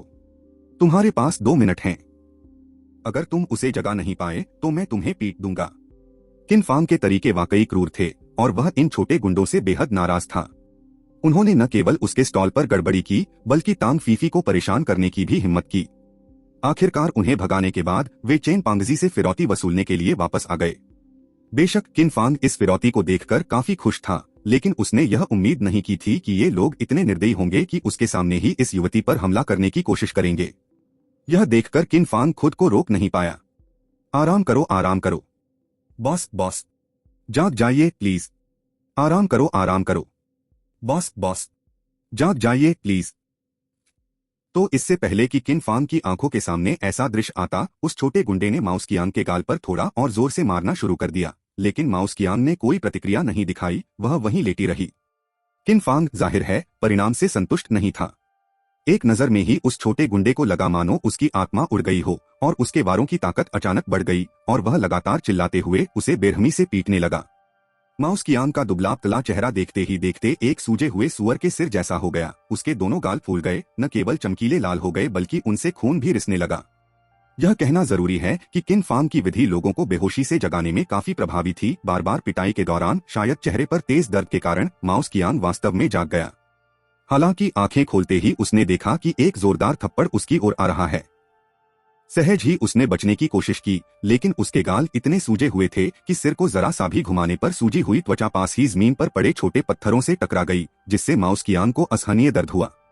रुको, मारना बंद करो, रुको। माउस कियांग ने बड़ी मुश्किल से अपने गले से यह आवाज निकाली। उसका चेहरा इतना बुरी तरह से दर्द कर रहा था कि वह मुश्किल से अपना मुंह खोल पा रहा था। उसे बोलने का ऐसा तरीका अपनाना पड़ा और आवाज इतनी धीमी थी कि थप्पड़ों की गड़गड़ाहट के बीच वह ज्यादा ध्यान देने लायक नहीं थी। छोटा गुंडा लगातार बगल में किन फांग को देख रहा था। उसे इस बात का एहसास ही नहीं हुआ कि उसका मालिक पहले ही जाग चुका है। अध्याय 23 से 22 दुष्टों के अपने ही उत्पीड़क होते हैं। एक नई किताब अपलोड की है। सुझावों, पसंदीदा किताबों और सुझावों की तलाश है। रात के सन्नाटे में थप्पड़ की आवाज इतनी स्पष्ट थी कि उसकी गूंज दूर दूर तक सुनाई दी। कितनी अफसोस की बात है कि आसपास कोई दर्शक नहीं थे। जो लड़की रो रही थी उसने भी अपने आंसू रोक लिए और अपना चेहरा किन फांग की ओर कर लिया। आंसुओं से भीगा हुआ उसका चेहरा इतना खूबसूरत था कि किन फांग का दिल भी अनजाने में दुख से भर गया। वह जानता था कि लड़की खूबसूरत थी, लेकिन उसने यह उम्मीद नहीं की थी कि इतनी दयनीय स्थिति में भी उसकी घातकता कई गुना बढ़ जाएगी और वह लगभग पल भर में ही उस जैसे अनुभवहीन कुंवारे को मार डालेगी। उस बदमाश ने इस बात पर ध्यान नहीं दिया था, लेकिन इसका मतलब यह नहीं था कि किन फांग ने इस पर ध्यान नहीं दिया था। फिर भी किन फांग ने ऐसा दिखाया मानो उसे कुछ पता ही न हो और उस गुंडे को माउस कियांग के सूजे हुए चेहरे पर लगातार थप्पड़ मारते हुए देखता रहा, जो सुअर के चेहरे से भी ज्यादा फूला हुआ था। जब तक कि खून के कुछ अंश रिसने नहीं लगे, तब जाकर उसने आखिरकार कहा, ठीक है, रुक जाओ। ये शब्द सुनकर, जो उस गुंडे के लिए स्वर्ग के समान थे, उसने बॉस माउस कियांग की नाराजगी भरी नजरों की परवाह नहीं की और तुरंत एक तरफ हटकर सांस लेने लगा। पिछली लड़ाई ने उसे बुरी तरह थका दिया था और अभी कुछ देर पहले खुद पिटने से बचने के लिए उसने थप्पड़ मारते समय बहुत जोर से वार किए थे। अब तो उसमें हिलने डुलने की भी ताकत नहीं बची थी। भाई कियांग, मुझे उम्मीद नहीं थी कि हम इतनी जल्दी फिर मिलेंगे। खून से लथपथ खंजर माउस कियांग की गर्दन पर फिरा। उसकी बर्फीली ठंडक से उसका शरीर थोड़ा कांप उठा। हिलने की हिम्मत ही नहीं जुटा पा रहा था, मानो उसे इस बात का बहुत डर हो कि किसी भी हरकत से खंजर उसका गला चीर देगा। किन फांग की आवाज इतनी शांत थी मानो माउस कियांग के साथ बातचीत पुराने दोस्तों के बीच हालचाल पूछने जैसी हो, न कि किसी विजेता द्वारा अपने रहमोकर्म पर निर्भर कैदी से बात करने जैसी। भाई, नहीं बॉस, आप तो बड़े उदार हैं। कृपया मुझे ऐसे जाने दीजिए जैसे मैं कोई पाद हूँ। माउस कियांग जरूरत के हिसाब से झुक या सीधा खड़ा हो सकता था। स्थिति एकदम स्पष्ट हो चुकी थी। अपने दो साथियों के साथ वे किन फांग का कुछ भी नहीं बिगाड़ पाए थे और नतीजा यह हुआ कि एक लगभग मौत के मुंह से वापस आया, दूसरा इतना थक गया कि हिल भी नहीं पा रहा था, और फिर वह खुद था जिसकी पैंट गीली होने वाली थी। तुम्हें जाना है? किन फांग ने मन ही मन उपहास किया। ये सारे गुंडे एक जैसे ही थे, सत्ता में रहते हुए अकड़ दिखाते और दादागिरी करते, मानो किसी को जान से मार डालने के लिए उतावले हों, लेकिन सत्ता से बेदखल होते ही पोते की तरह निर्दयी हो जाते, घुटने टेक कर पैर चाटने को तैयार। उसने अपनी कमर पर लगे घाव की ओर इशारा किया। खून बहना बंद हो गया था, लेकिन घाव अभी भी साफ दिखाई दे रहा था, आधी उंगली जितना लंबा कट, एकदम स्पष्ट। तुम्हें यूं ही जाने दिया तो क्या मैंने ये चाकू यूं ही उठा लिया? दरअसल जब किन फांग को पहली बार चोट लगी तो वह सचमुच डर गया था। उसे डर था कि वह यूं ही मर जाएगा। दर्द तो हुआ, लेकिन चाकू किसी महत्वपूर्ण अंग पर नहीं लगा। खून बहुत बह रहा था, लेकिन तुरंत जानलेवा नहीं था और वह सौभाग्य से बच गया। हालांकि ठीक इसी वजह से उसे ऐसा महसूस हुआ जैसे वह अभी अभी नरक के द्वार से गुजरा हो। उसकी रीढ़ की हड्डी में एक सिहरन दौड़ गई, जिससे उसके लिए माउस कियांग को इतनी आसानी से जाने देना और भी मुश्किल हो गया। मैं भुगतान कर दूंगा, मैं चिकित्सा खर्चों का भुगतान कर दूंगा, ठीक है। माउस कियांग ने घाव पर नजर डाली और उसे अपने सिर की त्वचा में झुनझुनी महसूस हुई। वह अक्सर झगड़ों में शामिल होता था और उसने पहले भी चाकूबाजी देखी थी। उसने इसी तरह के घाव कई बार देखे थे, लेकिन ऐसे घाव के बाद कौन रोएगा और अस्पताल जाने के लिए चीखेगा नहीं। फिर भी किन फांग ने अपना खून बहना रोकने में कामयाबी हासिल कर ली, लेकिन वह घा अब जबकि किन फांग का पलड़ा भारी था, समझदार माउस कियांग जानता था कि वह खून बहाए बिना नहीं जा सकता। सौभाग्य से उसने अभी अभी चेन पांगजी से 10,000 युआन से अधिक की उगाही की थी, इसलिए उसने अपनी जेब से नकदी का गट्ठा निकाला और कहा, मालिक, यह पैसा मेरी ओर से आपको भेंट है। इस समय माउस कियांग ने हर संभव प्रयास किया था। भागना तो संभव ही नहीं था और उसमें पलटवार करने की ताकत भी नहीं बची थी, इसलिए अपने संभावित हमलावर को मुआवजा देना ही एकमात्र रास्ता था। उसने शायद दयनीय और भयभीत भाव से अपना चेहरा बनाया होगा और उम्मीद की होगी कि किन फांग अब इस मामले को आगे नहीं बढ़ाएगा। उसने सोचा कि किन फांग तो बस एक छोटा मोटा दुकानदार है और अगर उसका कारोबार अच्छा भी चल रहा हो तो भी वह महीने में 10,000 युआन से ज्यादा नहीं कमा पाएगा। जो पैसा वह उसे लुटा रहा था उससे शायद किन फांग बेहोश हो जाएगा। चूंकि यह भाई कियांग की ओर से उपहार है, इसलिए मैं औपचारिकता नहीं निभाऊंगा। किन फांग की आंखों में कुछ अलग ही चमक दिखाई दी, फिर उसके चेहरे पर एक शानदार मुस्कान फैल गई। माउस कियांग के हाथ से नोटों का बंडल लेते हुए उसने खुशी से हंसते हुए जवाब दिया, आप। हालांकि यह सब देख रही शियाओजू ने इसे अलग तरह से देखा। उसने कुछ कहने के लिए अपना मुंह खोला, लेकिन शब्द उसके होठों पर ही अटक गए। यह पैसा उसके चाचा चेन पांगजी का था और वह इसे खुद लेकर आई थी। अब ये गुंडे इसे किन फांग को ऐसे दे रहे थे मानो यह उनका अपना पैसा हो, जिससे किन फांग के लिए इसे स्वीकार करना मुश्किल हो रहा था।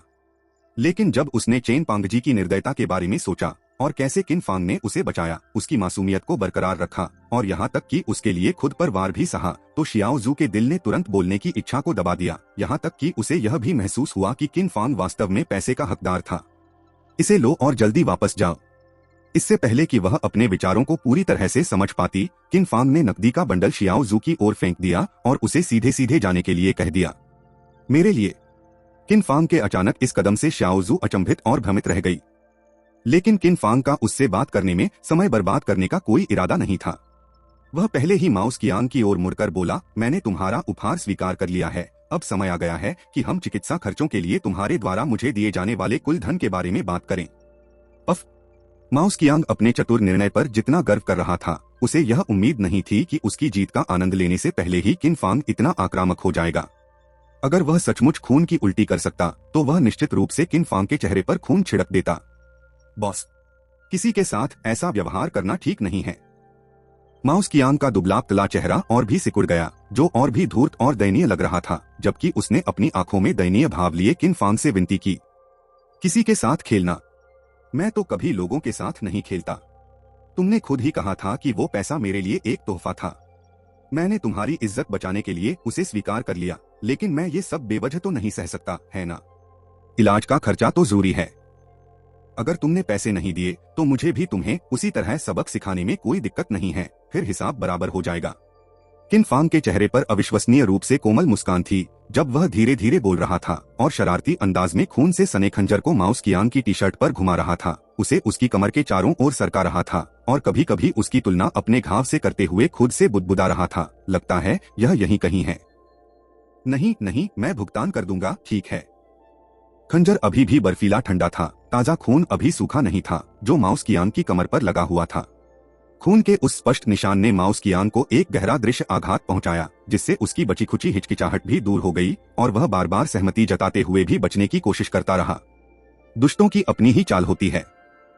वह वास्तव में दुष्ट व्यक्ति नहीं है। पैसे पकड़े और अचंभित शाओजू ने यह दृश्य देखा और उसके मन में एक विचार आया, लेकिन फिर उसे एहसास हुआ कि यह विचार सही नहीं है और वह तुरंत शर्मिंदा हो गई। उसका कोमल चेहरा लाल हो गया, जिससे उसकी सुंदरता और भी निखर उठी। अध्याय 24 से 23 गुप्त सॉस रेसिपी 1। कल ऑनलाइन न रहने के लिए क्षमा करें, मेरी आंखों में तकलीफ थी, मुझे सुझाव और पसंदीदा चीजें चाहिए, लेकिन मेरे पास पैसे खत्म हो गए हैं। माउस कियांग ने अपनी जेबों में दाएं बाएं हाथ फेरा, लेकिन उसे कुछ बिखरे हुए नोट ही मिले जिनकी कुल कीमत 10 युआन थी। उसके जैसे छोटे मोटे गुंडे के लिए जो दिन भर बेकार बैठा रहता था, कोई काम नहीं था, स्वाभाविक रूप से कोई स्थिर आय नहीं थी, वह केवल जबरन वसूली करके गुजारा करता था और कभी भी खाने का खर्च नहीं उठाता था। और चूंकि वह एक तुच्छ नेता था जो अपनी इज्जत बचाने के लिए जुनूनी था, इसलिए जैसे ही उसके पास कुछ पैसे आते वह उन्हें अपने दोस्तों के साथ दावत और मौजमस्ती में उड़ा देता, जिसके परिणामस्वरूप वह हमेशा कंगाल हो जाता और कई बार तो उसे लगभग पद से निकाल भी दिया गया था। शुरू में उसने किन फांग से निपटने के लिए चेन पांगजी से 5,000 युआन लिए थे, लेकिन खूब खाने पीने में खर्च करने और किन फांग द्वारा पीटे जाने के बाद साथ ही पट्टियों के चिकित्सा खर्चों के कारण उसकी जेब में बस इतना ही बचा था। तो मेरे चाकू मारने की कीमत सिर्फ 30 कुछ युआन है। कैसा रहेगा अगर मैं तुम्हें 300 युआन दूं और तुम मुझे 10 बार चाकू मारने दो? किन फांग ने माउस कियांग के पास मौजूद थोड़े से पैसे देखे, 20, 10 और कुछ सिक्के, और जोर से हंसते हुए उसने खंजर को माउस कियांग के शरीर पर ऐसे फेरा जैसे चाकू घोंपने के लिए सबसे अच्छी जगह चुन रहा हो। नहीं, ऐसा मत करो। माउस कियांग लगभग रोते हुए बोला, मैं दे दूंगा, मैं दे दूंगा। तुम दे दोगे? क्या देकर? अपने शरीर पर पहने हुए कपड़े देकर। किन फांग अडिग था। माउस कियांग के पास पहले से कुछ भी नहीं था। यह स्पष्ट था कि किन जानबूझकर माउस कियांग के लिए मुश्किलें खड़ी कर रहा था। क्या आईओयू कर्ज का अनुबंध काम करेगा? माउस कियांग की आंखों में आंसू आ रहे थे। उसके पास सचमुच पैसे खत्म हो गए थे और अंत में यही एकमात्र उपाय था जो उसे सूझा। एक आईओयू? किन फांग थोड़ा चौंक गया। उसने इस हरकत की उम्मीद नहीं की थी, लेकिन माउस कियांग की ओर देखते हुए और उसकी धूर्त निगाहों को भांपते हुए उसने तुरंत कहा, मुझसे झूठ बोलना बंद करो। उधार का तुम्हारे घटिया स्वभाव के साथ तुम उधार लेने पर भी वापस नहीं करोगे। छोड़ो, मैं तो चाकू ही घोंप दूंगा। जैसे ही उसने बोलना शुरू किया, किन के खंजर की नोक माउस कियांग की जांघ तक पहुंच चुकी थी, जहां काफी मांस था। उसने धीरे से त्वचा को भेदना शुरू किया। चूंकि यह गर्मियों का चरम समय था और माउस कियांग ने केवल बीच शॉर्ट्स पहन रखे थे जिससे उसकी जांघें खुली हुई थीं, इसलिए किन का काम काफी आसान हो गया। फुफकारो मत करो, वार मत करो। चाकू घुसते समय खून तो नहीं निकला, लेकिन त्वचा फट गई थी और थोड़ा और गहरा घाव होता तो खून जरूर निकलता। दर्द भी साफ महसूस हो रहा था। माउस कियांग इस बार सचमुच घबरा गया था। उसने सोचा भी नहीं था कि किन उसे चाकू मारने की हिम्मत करेगा। बॉस, बड़े भाई, वार मत करो, कृपया वार मत करो। मैं आपसे कुछ अदलाबदली कर सकता हूँ, ठीक है? माउस कियांग ने किन के हाथों को कसकर पकड़ लिया। हालांकि वह ज्यादा ताकत नहीं जुटा पा रहा था, बस इतनी ही ताकत थी कि खंजर को ज्यादा अंदर तक जाने से रोक सके। ओह, चलिए सुनते हैं। किन को जरा भी परवाह नहीं थी। उसे लगा कि माउस कियांग बस समय बिता रहा है। उसने थोड़ा और दबाव डाला और तुरंत ब्लेड की नोक से खून बहने लगा। ओहो, बॉस, मैंने सुना है आप रामेन का कारोबार करते हैं, है ना? मेरे पिताजी भी यही करते थे और उस जमाने में हमारा कारोबार खूब फलता फूलता था, क्योंकि हमारी चटनी बाकियों की चटनी से कहीं ज्यादा स्वादिष्ट होती थी। अगर आप मेरे लिए कोई मुश्किल खड़ी नहीं करेंगे तो मैं आपको गुप्त नुस्खा बता दूंगा। इस बार माउस कियांग पूरी तरह से दांव पर लगा हुआ था, लेकिन किन फांग ने विश्वास और संदेह के मिले जुले भाव से उसकी बातें सुनी। अगर यह वाकई इतना अच्छा होता तो माउस कियांग इतनी दयनीय स्थिति में नहीं होता। बॉस, मैं सच कह रहा हूँ। मैं आलसी था और मौजमस्ती करता था। जब पिताजी ने मुझे पढ़ने के लिए मजबूर किया तो मैं चुपके से खेलने निकल जाता था। किन फांग के संदेह भरे चेहरे को देखकर माउस कियांग ने थोड़ी शर्मिंदगी के साथ कहा, लेकिन मुझे गुप्त नुस्खा पता है। बस मेरी बात मानो, तुम इसे जरूर बना लोगे। आप इसे बिल्कुल असली चीज की तरह बता रहे हैं, लेकिन इस पर कौन विश्वास करेगा? किन फांग स्वाभाविक रूप से उसकी बात पर विश्वास नहीं कर सकता था। माउस कियांग ने शुरू से ही खुद को निकम्मा साबित कर दिया था। वह मुसीबत से निकलने के लिए कुछ भी करने को तैयार रहता था। मैं जो कुछ भी कह रहा हूँ वह बिल्कुल सच है। तीसरे से पूछ लो, वह बचपन से मेरा पड़ोसी रहा है, उसे सब पता है। माउस कियांग ने अपनी आंखें चौड़ी करके एक कड़वी मुस्कान बिखेरी, फिर उस अधीनस्थ की ओर इशारा किया जिसने कुछ क्षण पहले उसे पीटा था। यह सच है, वह सच कह रहा है। जब किन फांग ने मुड़कर देखा तो उसके माथत ने तुरंत अपने चेहरे पर एक घिनौनी मुस्कान के साथ जोर से सिर हिलाया। उसने किन फांग के इस कदम को अपनी आंखों से देखा था और वह माउस कियांग जैसा बर्ताव नहीं चाहता था, इसलिए उसने तुरंत जल्दबाजी में अपनी सहमति व्यक्त कर दी।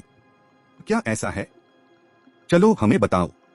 किन फांग को वाकई थोड़ा लालच आ रहा था। उसका रामेन का कारोबार ठीक ठाक चल रहा था, मुख्य रूप से इसलिए क्योंकि उसके बनाए नूडल्स चबाने में अच्छे लगते थे, लेकिन सॉस साधारण ही होता था। कई ग्राहकों ने इस बात का जिक्र किया था, लेकिन किन के पास इसे सुधारने का कोई उपाय नहीं था। तो फिर मुझसे वादा करो, जब तक मैं तुम्हें बताता रहूंगा तुम मुझे और परेशान नहीं करोगे। इस समय माउस कियांग भी घिर गया था, लेकिन वह तब तक अपनी चाल नहीं दिखाने वाला था जब तक उसे कोई फायदा न दिखे, इसलिए उसने किन फांग के साथ सौदेबाजी शुरू कर दी। आप निश्चिंत रहें। हालांकि मैं जवान हूँ, लेकिन मैं आपके जैसा नहीं हूँ। जब तक आप मुझसे झूठ नहीं बोल रहे हैं, मैं आपके लिए कोई परेशानी नहीं खड़ी करूंगा। लेकिन अगर आपने मुझसे झूठ बोला तो छी। सोच विचार करने के बाद किन फांग ने सावधानी बरतने का फैसला किया। धोखा खाने से उसे कोई नुकसान नहीं होगा, इसलिए वह तुरंत सहमत हो गया। बेशक उसने अपनी धमकी भरी रणनीति जारी रखी और तेजी से अपने हाथ में मौजूद खंजर को माउस कियांग के दूसरे भाई की ओर बढ़ा दिया। भावना। माउस कियांग के बीच शॉर्ट्स के क्रॉच में एक छेद हो गया था। बर्फीली ब्लेड उसके दूसरे भाई को लगभग छूकर निकल गई थी। जरा सी चूक होती तो सब कुछ खत्म हो जाता। मैं बात करूंगा।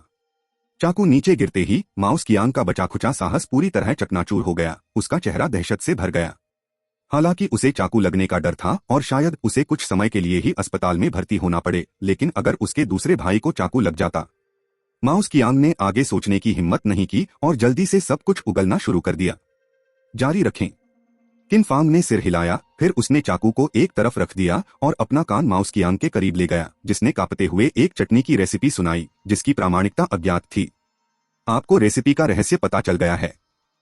माउस कियांग को अपने मन में गहराई से संजोए हुए गुप्त नुस्खे को बेताब होकर बताने और उसे शब्दों में व्यक्त करने के लिए संघर्ष करते हुए सुनकर आखिरकार वह पूरा नुस्खा बताने में कामयाब हो गया।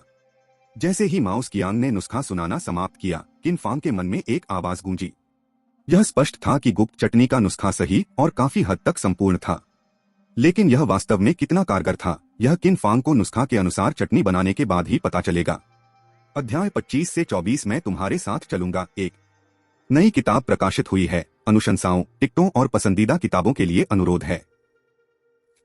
बॉस, मैंने गुप्त नुस्खा बता दिया है, क्या अब आप मुझे जाने देंगे? किन फांग को गहरी सोच में डूबा देखकर माउस कियांग को ज्यादा भरोसा नहीं हुआ, लेकिन फिर भी उसने सावधानी से पूछने का साहस किया। चलो यहाँ से निकल जाओ।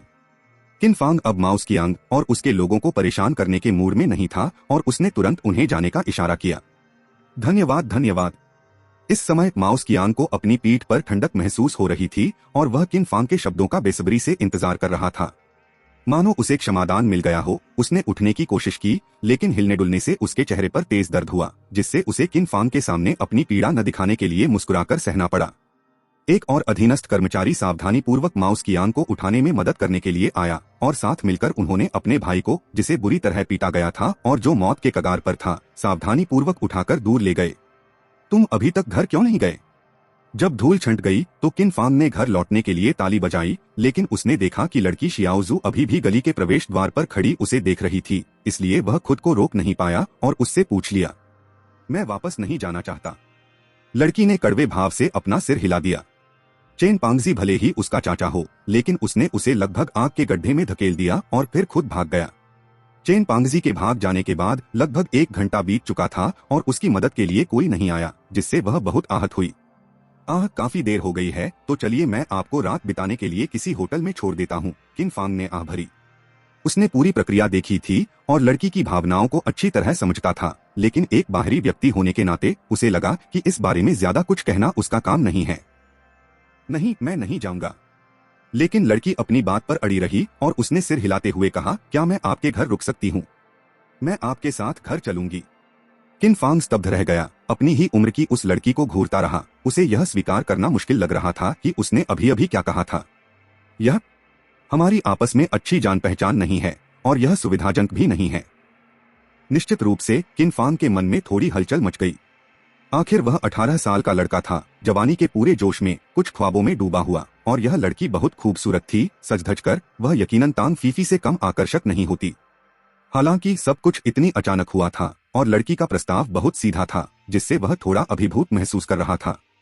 लड़की कुछ नहीं बोली, बस चुपचाप किन फांग को देखती रही। उसकी आंखों में एक असामान्य चमक थी, जिससे किन फांग के लिए स्थिति को संभालना और भी मुश्किल हो गया। वह अपनी कृतज्ञता व्यक्त करने के लिए स्वयं को पेश करने के बारे में सोच भी नहीं सकती है ना? किन फांग ने मन ही मन थोड़ा व्यंग्य करते हुए सोचा, अगर यह प्राचीन काल होता तो शायद इस तरह के वीरतापूर्ण बचाव से किसी सुंदरी का दिल जीत लिया जाता, लेकिन यह 21वीं सदी है, कौन अब भी इन सब बातों पर विश्वास करता है? आज के समाज में अक्सर ऐसा होता है कि नेक लोग सही काम करने के लिए आगे आते हैं, लेकिन उन्हें पता चलता है कि पीड़ित गायब हो गया है और नायक को ही आलोचना का सामना करना पड़ता है। मेरा घर बिल्कुल भी उपयुक्त नहीं है। यह तो बस एक छोटा सा कमरा है। हम दोनों के लिए यह ठीक नहीं है। किन फांग केवल अपनी बेबसी ही व्यक्त कर सका। अगर उसके पास बड़ा कमरा होता तो शायद वह मान जाता, लेकिन सिर्फ एक छोटे से कमरे और एक छोटे से बिस्तर के साथ सोने तक की जगह न होने पर एक पुरुष और एक महिला के लिए यह संभव ही नहीं था। मुझे कोई आपत्ति नहीं है। लड़की के दृढ़ संकल्प ने किन फांग को कुछ हद तक झकझोर दिया। उसके शब्द इतने सीधे साधे थे, फिर भी उसे जो प्रतिक्रिया मिली वह इस प्रकार की थी। लेकिन किन फांग दोबारा मना करना चाहता था, लेकिन लड़की ने उसे बीच में ही रोकते हुए कहा, कोई किंतु परंतु नहीं, मैं जानती हूँ कि तुम एक अच्छे इंसान हो। वाह, उसने तो मुझे अच्छे इंसान होने का प्रमाण दे दिया। फिर किन फांग ने कड़वी मुस्कान के साथ कहा, ठीक है, मेरे साथ वापस चलो, लेकिन मैं शुरू में ही यह स्पष्ट कर दूं, कहीं ऐसा न हो कि भूल जाओ, मैं तुम्हें डराऊंगा नहीं। उसका इरादा लड़की को थोड़ा डराने का था, उसे पीछे हटने पर मजबूर करने का था, लेकिन लड़की के अजीब से चेहरे को देखकर उसने अपने मुंह में ही शब्द निकल लिए, जिसके परिणामस्वरूप लड़की ने केवल एक बनावटी सी मुस्कान दी। बेशक फिर भी वह मुस्कान प्यारी थी, जिससे लड़की की कोमल और आकर्षक विशेषताएं और भी निखर रही थीं। मेरा नाम किन फांग है, आपका नाम क्या है? अंत में लड़की फिर भी किन फांग के पीछे पीछे उसके छोटे से घर तक गई। सड़क पर चलते हुए दोनों बहुत चुप थे, मानो दोनों में से किसी को भी बात करने की इच्छा न हो, जिससे मजबूर होकर किन फांग को चुप्पी तोड़नी पड़ी। मुझे पता है, मेरा नाम श्याओ मुक्सुए है। लड़की ने हल्के से सिर हिलाया और कहा, वाह, अच्छा नाम है। किन फांग को एक पल के लिए असहज महसूस हुआ। ऐसा लग रहा था कि उसने पहले कभी उसका नाम लिया था, लेकिन उसे ठीक से याद नहीं था, जिससे उसे थोड़ी शर्मिंदगी हुई। इसलिए उसने विषय बदल दिया और श्याओ मुक्सुए के नाम की प्रशंसा करते हुए कहा कि यह काफी अच्छा है। धन्यवाद, मेरे पिताजी ने इसे चुना था।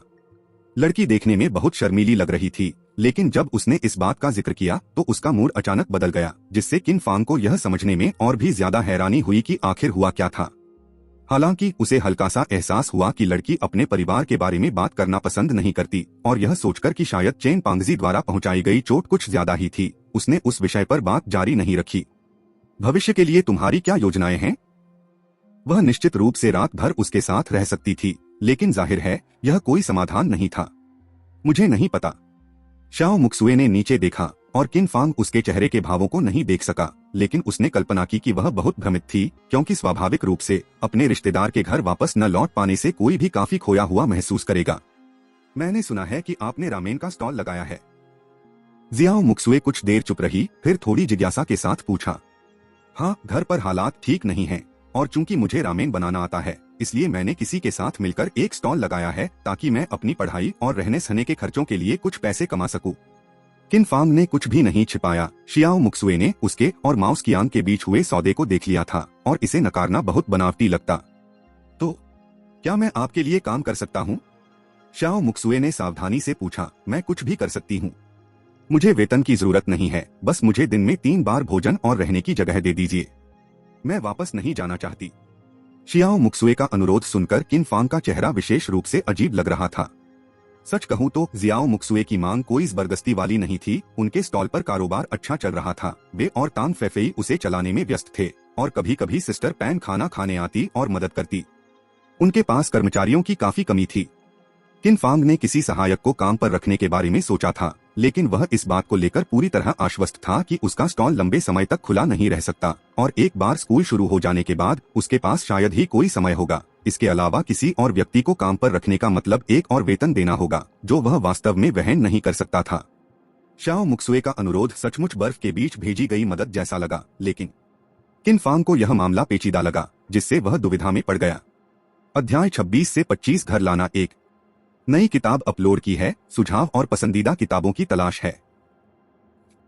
मुझे लगता है इस मामले में बेहतर होगा कि आप बॉस चेन से इस बारे में बात कर लें। हालांकि श्याओ मुक्सुए के अनुरोध से किन फांग कुछ हद तक आकर्षित हुआ, लेकिन काफी विचार विमर्श के बाद उसे लगा कि यह पूरी तरह से उचित नहीं है, और वह केवल इस समझौते के बारे में ही सोच सका। मैं वापस नहीं जाऊंगा। श्याओ मुक्सुए का रवैया बेहद दृढ़ था। उसने वापस लौटने से साफ इनकार कर दिया। किन फांग यह सब देखकर अवाक रह गई। चेन पांगजी ने वाकई इस मामले में बहुत ही घिनौना काम किया था। अपनी दूर की भतीजी को आग में झोंक दिया और मदद करने की जहमत तक नहीं उठाई। अगर चेन पांगजी अभी किन फांग के सामने खड़ी होती तो किन फांग शायद उसे ईंट से थप्पड़ मार चुकी होती। लेकिन दोबारा सोचने पर पता चला कि जियाओ मुक्सुए के पास चेन पांगजी से 10,000 युआन से ज्यादा थे। निंघाई जैसे बड़े शहर में भी अगर मितव्ययी तरीके से खर्च किया जाए तो इतनी रकम 1 साल तक चल सकती है, जिससे किन फांग की चिंता कुछ हद तक कम हो गई। अगर तुम वापस नहीं जाना चाहते तो मत जाओ। आज रात मेरे यहाँ रुक जाओ और कल तुम किराए पर अपार्टमेंट ढूंढ सकते हो या होटल में ठहर सकते हो, जो भी तुम्हें पसंद हो। इस निष्कर्ष पर पहुंचने के बाद किन फांग ने इस मामले को छोड़ दिया। वह और शियाओ मुक्सुए न तो रिश्तेदार थे और न ही दोस्त। उसने आज उसे केवल न्याय की भावना से प्रेरित होकर बचाया था, लेकिन इससे उसे थोड़ी परेशानी तो उठानी ही पड़ी। हम शियाओ मुक्सुए ने आज्ञाकारी भाव से सिर हिलाया। उसका सिर नीचे झुका हुआ था, आकाश में अंधेरा छा रहा था और किन फांग ने शियाओ मुक्सुए के गोरे गालों पर आई लाली पर ध्यान नहीं दिया। कुछ ही देर में वे दोनों उस छोटे से आंगन में पहुंच गए जहां किन फांग ने एक जगह किराए पर ली थी। अंदर कदम रखते ही उन्होंने सिस्टर पैन को पायजामे में नींद से भरी आंखों से देखा। शायद वह बाथरूम जाने के लिए उठी थीं और संयोग से उनसे टकरा गईं। शुरू में सिस्टर पैन ने ज्यादा ध्यान नहीं दिया और सोने के लिए अपने कमरे में वापस जाने ही वाली थी, लेकिन जैसे ही उसने एक कदम बढ़ाया वह अचानक रुक गई। किन फांग सिस्टर पैन की प्रतिक्रिया को लगातार देख रहा था। उसे इस तरह रुकते देख उसने तुरंत मन ही मन सोचा कि कुछ गड़बड़ है। जो किन निश्चित रूप से सिस्टर पैन मुड़ी, किन फांग के कुछ शर्मिंदा चेहरे पर एक नजर डाली और फिर शियाओ मुक्सुए की ओर देखा, जो अपना सिर नीचे करके पीछे पीछे आ रही थी और बोलने लगी, बहन पैन, तुम अभी तक सोई नहीं हो, है ना? किन फांग ने जबरदस्ती मुस्कुराते हुए भी सिस्टर पैन का अभिवादन किया। अब सोने ही वाला हूं। और ये युवती स्पष्टतः किन फांग की रणनीति दुनियादारी जानने वाली सिस्टर पैन पर कारगर नहीं हुई। उन्होंने तुरंत हमला करने की पहल की। एक महिला होने के नाते सिर झुकाए होने के बावजूद वह शियाओ मुक्सुए के शर्मीले व्यवहार को देखकर तुरंत समझ गईं कि कुछ गड़बड़ है। पिछले 6 महीनों से वह रोजाना किन फांग के नूडल स्टॉल पर मुफ्त में खाना खा रही थी। तान फीफी के साथ उसका रिश्ता वाकई साधारण नहीं था। अगर वह तान फीफी से एक पीढ़ी बड़ी न होती तो शायद वह उसकी बहन बनना चाहती। किन फांग और तान फीफी के रिश्ते की बात करें तो यह कुछ हद तक अस्पष्ट था। चूंकि तान फीफी बाहरी थी इसलिए वह दखल नहीं देना चाहती थी, लेकिन अब किन फांग आधी रात को एक खूबसूरत युवती को अपने साथ वापस ला रहा था, जाहिर तौर पर रात भर रुकने के लिए। यह कोई मामूली बात नहीं थी। वह है। किन फांग ने एक और जबरदस्ती की मुस्कान बिखेरी और सिस्टर पैन को शियाओ मुक्सुए की पहचान बताने ही वाली थी कि तभी अचानक अब तक चुप रही शियाओ मुक्सुए ने पहले ही बोलना शुरू कर दिया, बहन, मेरा नाम शियाओ मुक्सुए है, मैं किन फांग की दोस्त हूँ। किन फांग के साथ अपने रिश्ते को सटीक रूप से परिभाषित करने में शायद अनिश्चित होने के कारण जियाओ मुक्सुए ने दोस्त शब्द पर सहमति जताने से पहले एक पल के लिए संकोच किया। बेशक किन फांग यही सोचती थी। जहां तक इस बात का सवाल है कि क्या शियाओ मुक्सुए भी इसे उसी तरह देखती थी या क्या सिस्टर पैन इस पर विश्वास करती थी, यह एक अलग सवाल था। ओह गर्लफ्रेंड, सही कहा शियाओ किन, तुमने इसे काफी छिपा कर रखा है ना? जब शियाओ मुक्सुए ने ऐसा कहा तो सिस्टर पैन को मानो कोई ज्ञानोदय हो गया और उन्होंने असहमति का कोई संकेत नहीं दिखाया। इसके बजाय वह खिलखिलाकर हंसी और किन फांग को चिढ़ाने लगी। ऐसा नहीं है। किन फांग चिंतित हो गया। अगर इसे गंभीरता से लिया गया तो पीली नदी में कूदने से भी उसका नाम साफ नहीं होगा। उसने इसे नकारने की कोशिश की। ठीक है, ठीक है, समझाने की जरूरत नहीं, मैं समझ गई। बहुत रात हो गई है और मैं थक गई हूं। मैं सोने जा रही हूं। सिस्टर पैन उसे अच्छी तरह जानती थी। उसकी जुबान बहुत तीखी हो सकती थी। यह देखकर कि किन फांग इनकार कर रही है, उसने तुरंत हाथ हिलाकर बात को सच साबित किया, फिर मुड़कर अंदर जाकर सो गई। सब खत्म हो गया। सिस्टर पैन को दरवाजे के पीछे गायब होते देख किन फांग केवल बेबसी भरी एक व्यंग्यात्मक मुस्कान ही दे सकी। आसपास के सभी लोग सिस्टर पैन के स्वभाव से वाकिफ थे। छोटी छोटी बातों का फायदा उठाने की उनकी आदत के अलावा वह गपशप करने के लिए भी मशहूर थीं। अगर किन फांग आधी रात को किसी युवती को घर ले आता तो सुबह तक पूरे मोहल्ले में उसी की चर्चा होने की पूरी संभावना थी। मुझे माफ करें। शियाओ मुक्सुए जाहिर तौर पर बहुत समझदार लड़की थी। किन फांग के चेहरे के भाव देखकर उसे एहसास हुआ कि उसने उसे मुसीबत में डाल दिया है। पहले से ही सिर झुकाए बैठी वह अब और भी ज्यादा झुक गई। उसके कंधे हल्के से कांप रहे थे, मानो वह रोने ही वाली हो। अरे रोना मत, रोना मत, इसमें तुम्हारी कोई गलती नहीं है, ये मेरी गलती है। किन फांग ने इससे पहले कभी ऐसी स्थिति का सामना नहीं किया था। वह लड़कियों से बहुत कम मिलता जुलता था और किसी को रोते हुए देखना उसे बर्दाश्त नहीं होता था। जैसे ही उसने शियाओ मुक्सुए को इस हालत में देखा वह तुरंत घबरा गया। मुझे माफ करें। किन फांग की घबराहट देखकर शियाओ मुक्सुए ने अपनी आंखों में आए आंसुओं को रोककर एक बार फिर माफी मांगी। छोड़ो इसे, जल्दी से अंदर आ जाओ। अगर हमें दोबारा देख लिया गया तो मैं। किन फांग बेहद असहाय महसूस कर रहा था। बोलते बोलते उसने जल्दी से चाबियां निकाली और दरवाजा खोलने लगा। लेकिन इससे पहले कि वह काम पूरा कर पाता, पीछे से किसी ने कहा, अरे शाओ किन, तुम आज रात देर से लौटे हो। स्पष्टतः यह आवाज शियाओ मुक्सुए की नहीं बल्कि किन फांग के पड़ोसी की थी। जी हाँ अंकल वांग, कुछ काम आ गया था, इसलिए मुझे लौटने में देर हो गई। हे तुम नौजवान, हम बुरा नहीं है। अंकल वांग ने शाओ मुक्सुए पर बस एक पल के लिए नजर डाली, सिस्टर पैन की तरह पूछताछ नहीं की। उन्होंने किन फांग को एक समझदारी भरी नजर से देखा और फिर चले गए। किन फांग के चेहरे पर घोर निराशा छा गई। मुझे माफ करें। किन फांग ने वास्तव में घटनाक्रम के इस मोड़ की उम्मीद नहीं की थी और जियाओ मुक्सुए ने एक बार फिर माफी मांगी। चलो अंदर चलते हैं।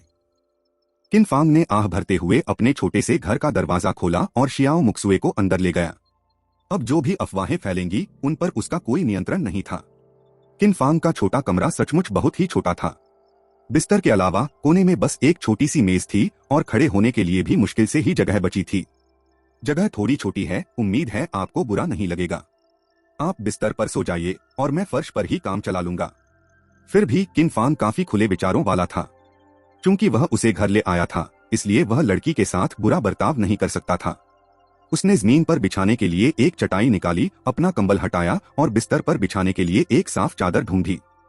हालांकि यह सब काफी सरल था, लेकिन गर्मी का मौसम था और कम से कम ठंड लगने की चिंता करने की कोई जरूरत नहीं थी।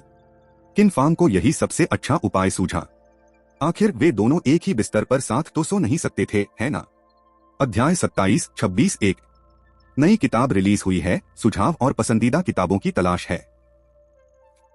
ठीक है। शाओ मुक्सुए ने स्वाभाविक रूप से इस व्यवस्था से सहमति जताते हुए सिर हिलाया। हालांकि यह पहली बार था जब वह किसी लड़के के साथ एक ही कमरे में रह रही थी, फिर भी वह काफी घबराई हुई लग रही थी। किन फांग ने फर्श पर बिछाने के लिए बिस्तर तैयार किया और जब वह कंबल बिछा रहा था तभी उसने शियाओ मुक्सुए को यह कहते हुए सुना, मैं नहाना चाहती हूँ। बाथरूम बाहर की तरफ बाईं ओर है, इसे ढूंढना बहुत आसान है। किन फांग व्यस्त था और उसने इस बारे में ज्यादा नहीं सोचा, बस दिशा बता दी। आखिर ऐसे मौसम में तो हर दिन नहाए बिना सोना नामुमकिन था। हालांकि उसे जल्दी ही एहसास हुआ कि शियाओ मुक्सुए हिली नहीं है, जिससे उसने अनजाने में ऊपर देखा।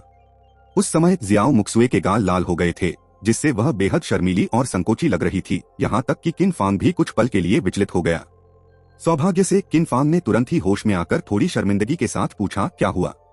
मैं कपड़े लाना भूल गई। शाओ मुक्सुए अपने पहने हुए पतले ब्लाउज से खेल रही थी। उसका चेहरा शर्म से लाल हो गया था और वह इतनी धीमी आवाज में बोल रही थी कि लगभग केवल वही खुद को स्पष्ट रूप से सुन पा रही थी। सौभाग्यवश कमरा बहुत छोटा था और अंदर केवल 2 ही लोग थे। हालांकि जियाओ मुक्सुए की आवाज बहुत धीमी थी, फिर भी किन फांग ने उसे सुन लिया और वह तुरंत असमंजस में पड़ गया।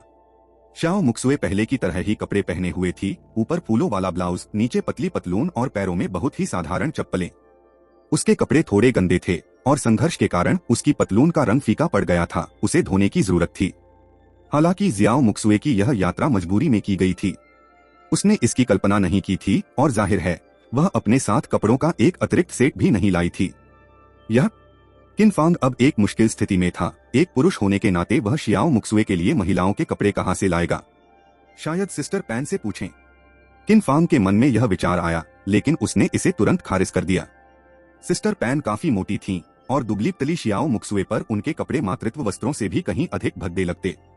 मेरे पास यहाँ महिलाओं के कपड़े तो हैं ही नहीं, ये कैसी रहेगी। मेरे पास एक ओवरसाइज्ड टी शर्ट है, इससे तुम्हारा शरीर मुश्किल से ही ढकेगा।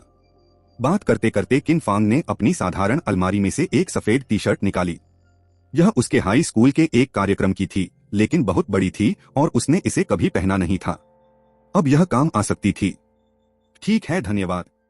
शाओ मुक्सुए एक पल के लिए हिचकिचाई, लेकिन फिर भी उसने टी शर्ट उठाई और तुलना की। वाकई वह काफी उपयुक्त थी। उसने सिर हिलाया क्योंकि नखरे करना उचित नहीं था, खासकर तब जब किन फांग रात भर उसके घर में ठहरी थी और वैसे भी वह उस तरह की इंसान नहीं थी।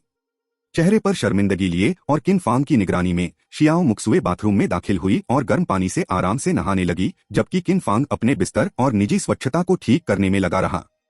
आखिर जब वहां एक लड़की ठहरी हुई है तो वह ज्यादा लापरवाह तो नहीं हो सकता था। कुछ ही देर में जब किन फांग व्यस्त था, छोटे से घर का दरवाजा खुल गया और पीछे मुड़े बिना उसने कहा, नहाना खत्म हो गया, तो अब मेरी बारी है नहाने की। लेकिन जब वह नहाने जाने की तैयारी में मुड़ा तो उसका सामना शियाओ मुक्सुए से हुआ। उसके काले घने बाल कंधों तक लहरा रहे थे, जिनमें पानी की बूंदें अभी भी जमी हुई थीं, जिससे नहाने के बाद उसका कोमल चेहरा और भी आकर्षक लग रहा था। बड़े आकार की सफेद टी शर्ट ने शियाओ मुक्सुए के सुडौल शरीर को ढक रखा था। केवल उसकी पतली और गोरी टांगें ही दिखाई दे रही थीं, जिससे किन फांग के दिल में अनायास ही आकर्षण जाग उठा। यह सब ठीक हो सकता था, लेकिन शियाओ मुक्सुए ने अभी अभी नहाया था और पानी की कुछ बूंदें पूरी तरह से सूखी नहीं थीं। उन्होंने उसकी घटिया सी बड़ी टी शर्ट पर दाग लगा दिए, जिससे शरीर के कुछ बेहद संवेदनशील हिस्से थोड़े से दिख रहे थे। विशेष रूप से वह आकर्षक जोड़ी, जहां 2 बिंदुओं की सूक्ष्म रूपरेखा और यहां तक कि एक अलग रंग का हल्का सा संकेत भी देखा जा सकता था। उन 2 बिंदुओं को देखकर किन फांग के भीतर भड़कती आग लगभग असहनीय हो गई और उसने महसूस किया कि उसकी नाक के नथुने नम हो गए हैं, लगभग नाक से खून बहने की कगार पर हैं, क्योंकि नीचे एक अनैच्छिक प्रतिक्रिया प्रकट हुई, जिससे सूजन आ गई। मैं शॉवर में नहाने जा रहा हूँ। किन फांग अभी कुंवारी थी और ऐसे प्रलोभन को सहन नहीं कर सकी। उसने जल्दी से शियाओ मुक्सुए को सूचना दी और फिर शैम्पू, बॉडी वॉश और नहाने की अन्य जरूरी चीजों से भरी छोटी टोकरी उठाई। वह बेतहाशा अपने कमरे से बाहर भागी, लेकिन उसका भागना, खासकर एक संवेदनशील अंग को पकड़ने का उसका तरीका, सचमुच अशोभनीय था। स्निकर। इस दृश्य को देखकर शियाओ मुक्सुए भी अपनी हंसी नहीं रोक पाई और एक नए खिले हुए खूबसूरत फूल की तरह खिलखिलाकर हंस पड़ी, मानो वह एक ऐसा चेहरा जो आड़ू के फूलों को टक्कर देता है वाली कहावत को सच साबित कर रही हो। अरे मेरे कपड़े। हालांकि शियाओ मुक्सुए ने जल्दबाजी में ही जश्न मना लिया था। किन फांग के कमरे से चले जाने के बाद ही उसे अपनी गलती का एहसास हुआ। उसने अपने अंडरवियर को धोने के इरादे से उस छोटी टोकरी में रखा था, लेकिन इससे पहले कि वह कुछ समझ पाती, किन फांग टोकरी ले गया और अनजाने में उसके अंडरवियर को भी साथ ले गया। उस पल जियाओ मुक्सुए बेहद शर्मिंदा थी।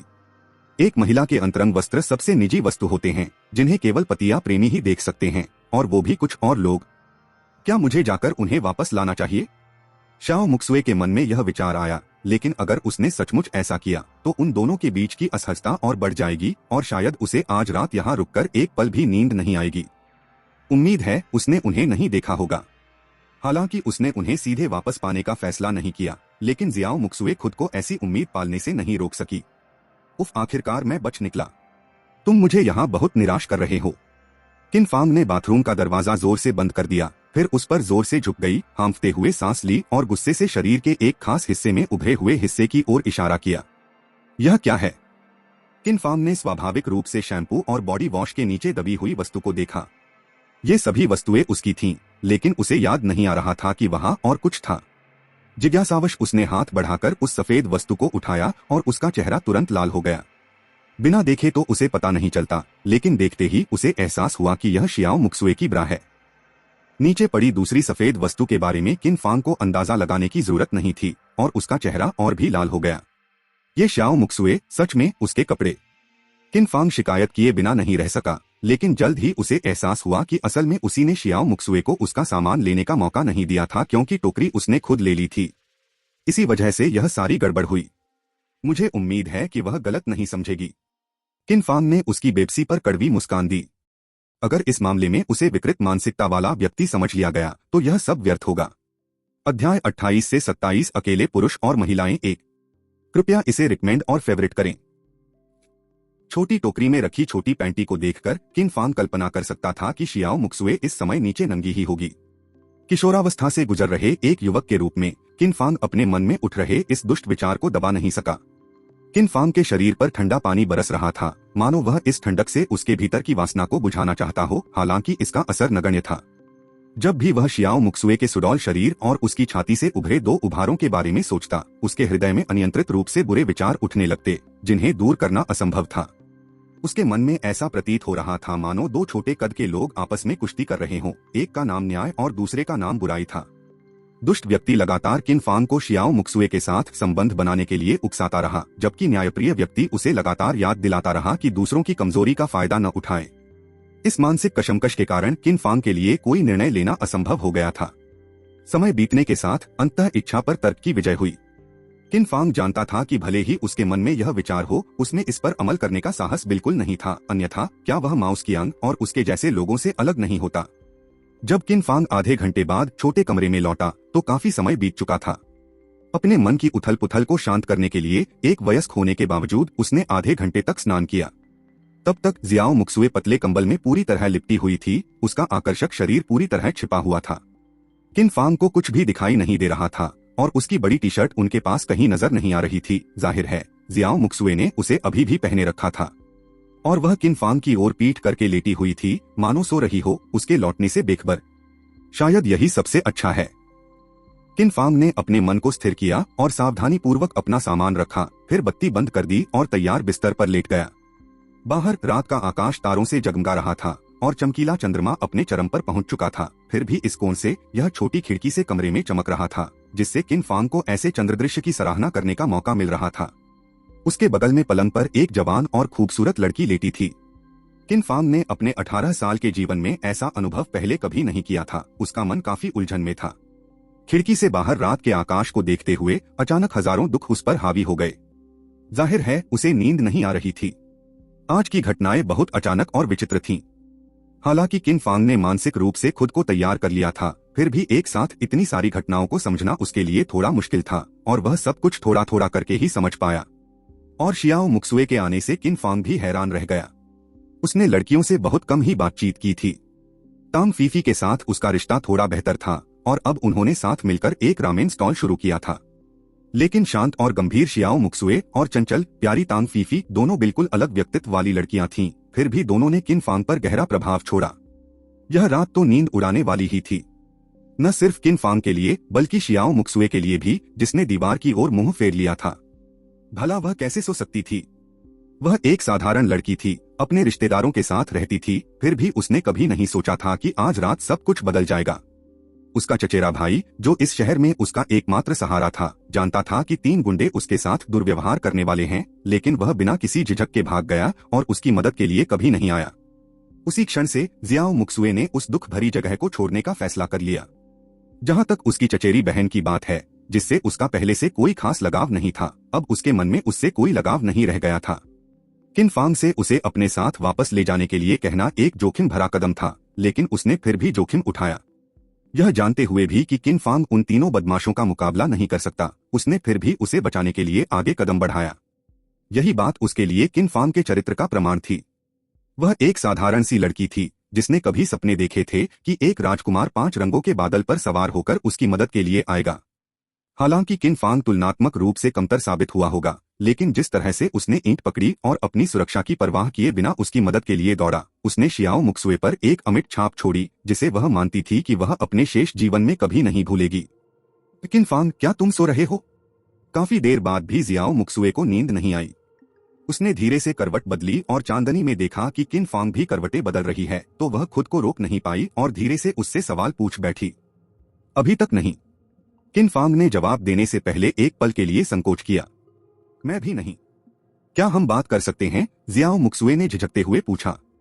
जरूर, किस बारे में? चलिए आपके बारे में बात करते हैं। मुझे लगता है कि आप काफी प्रभावशाली हैं, अकेले ही 3 लोगों का सामना कर सकती हैं और आप रामेन भी बना सकती हैं। शियाओ मुक्सुए ने मुस्कुराते हुए कहा, मुझे मजबूरी में यह काम करना पड़ा। मेरा परिवार बहुत गरीब है और मैं नहीं चाहता था कि मेरी माँ को इतनी मेहनत करनी पड़े, इसलिए मैं काम की तलाश में निंघाई आ गया। भला किसने सोचा होगा?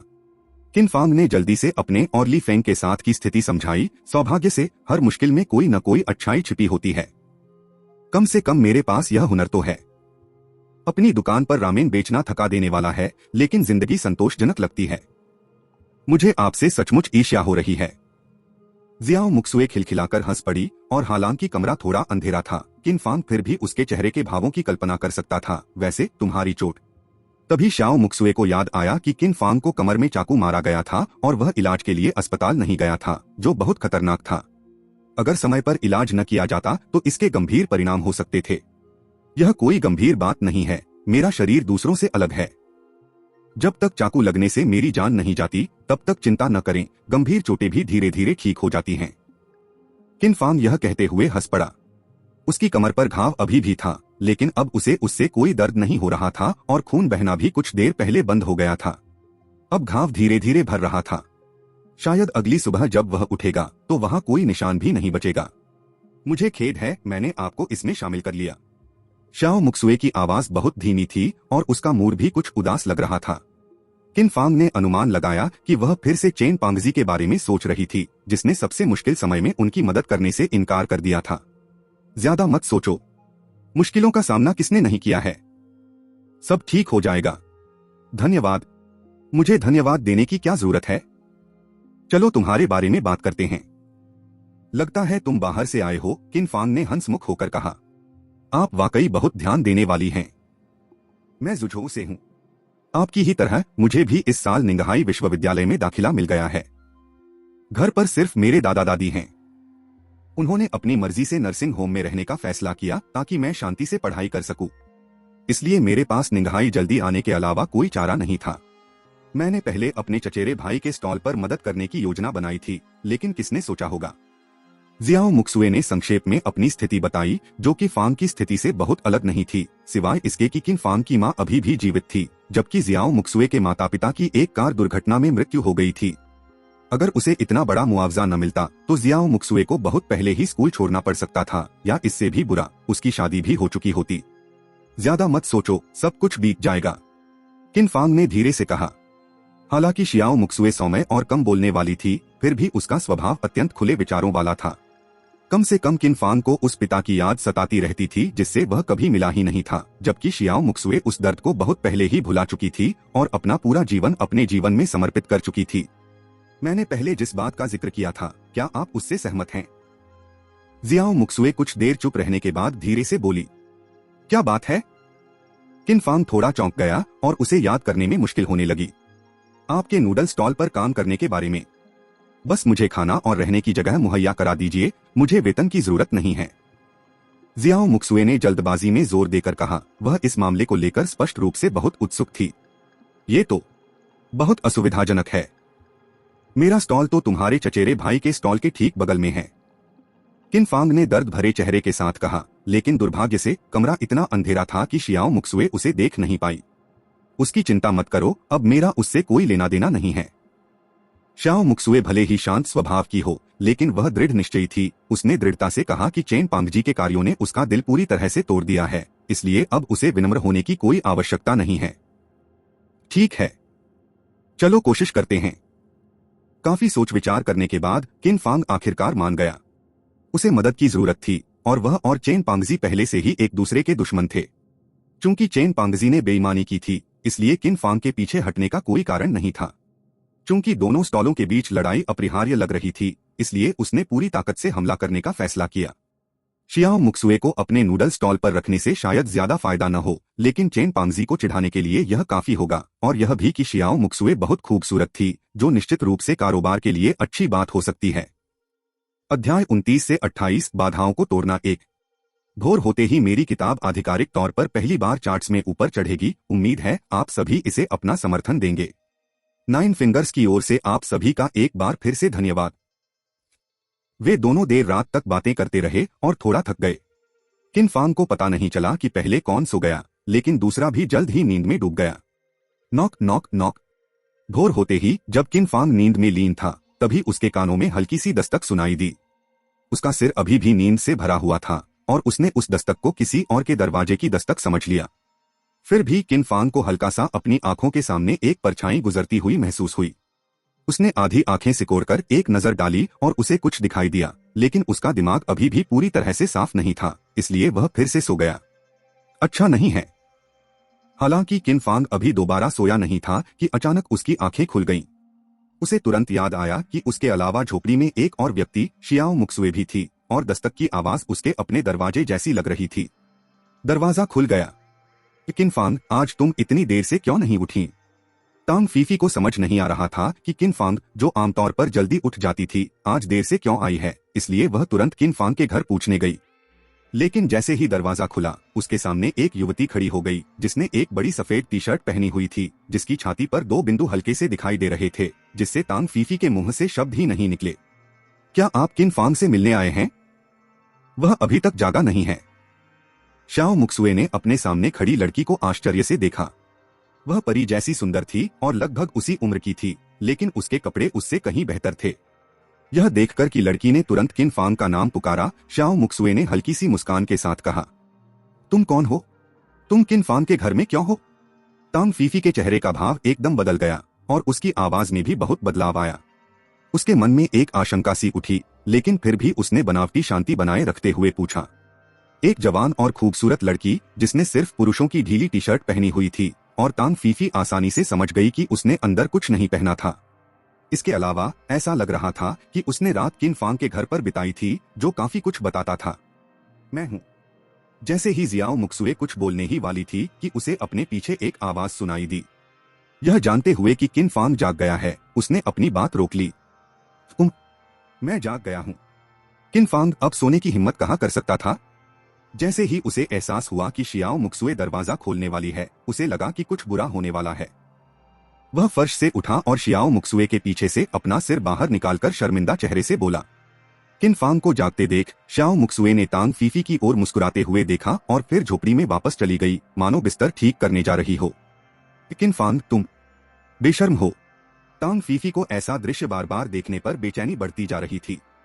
वह किन फांग को गुस्से से घूर रही थी, उसे थप्पड़ मारने का मन कर रहा था, लेकिन घर की अच्छी परवरिश के कारण गाली देने की इच्छा भी दब गई और वह एक भी अपशब्द नहीं बोल पाई। ऐसा नहीं है। तांग फीफी के चेहरे के भाव देखकर किन फांग तुरंत समझ गई कि उसने उसे गलत समझा था। तांग फीफी को जाते हुए देखकर किन फांग ने लगभग सहज ही उसे पकड़ने के लिए हाथ बढ़ाया। वह चाहती थी कि वह उसकी बात सुने। स्मैक। इस समय तांग फीफी का दिल गुस्से से भर उठा था। किन फांग को अपनी ओर हाथ बढ़ाते देख उसने बिना सोचे समझे उसके चेहरे पर एक जोरदार थप्पड़ मार दिया।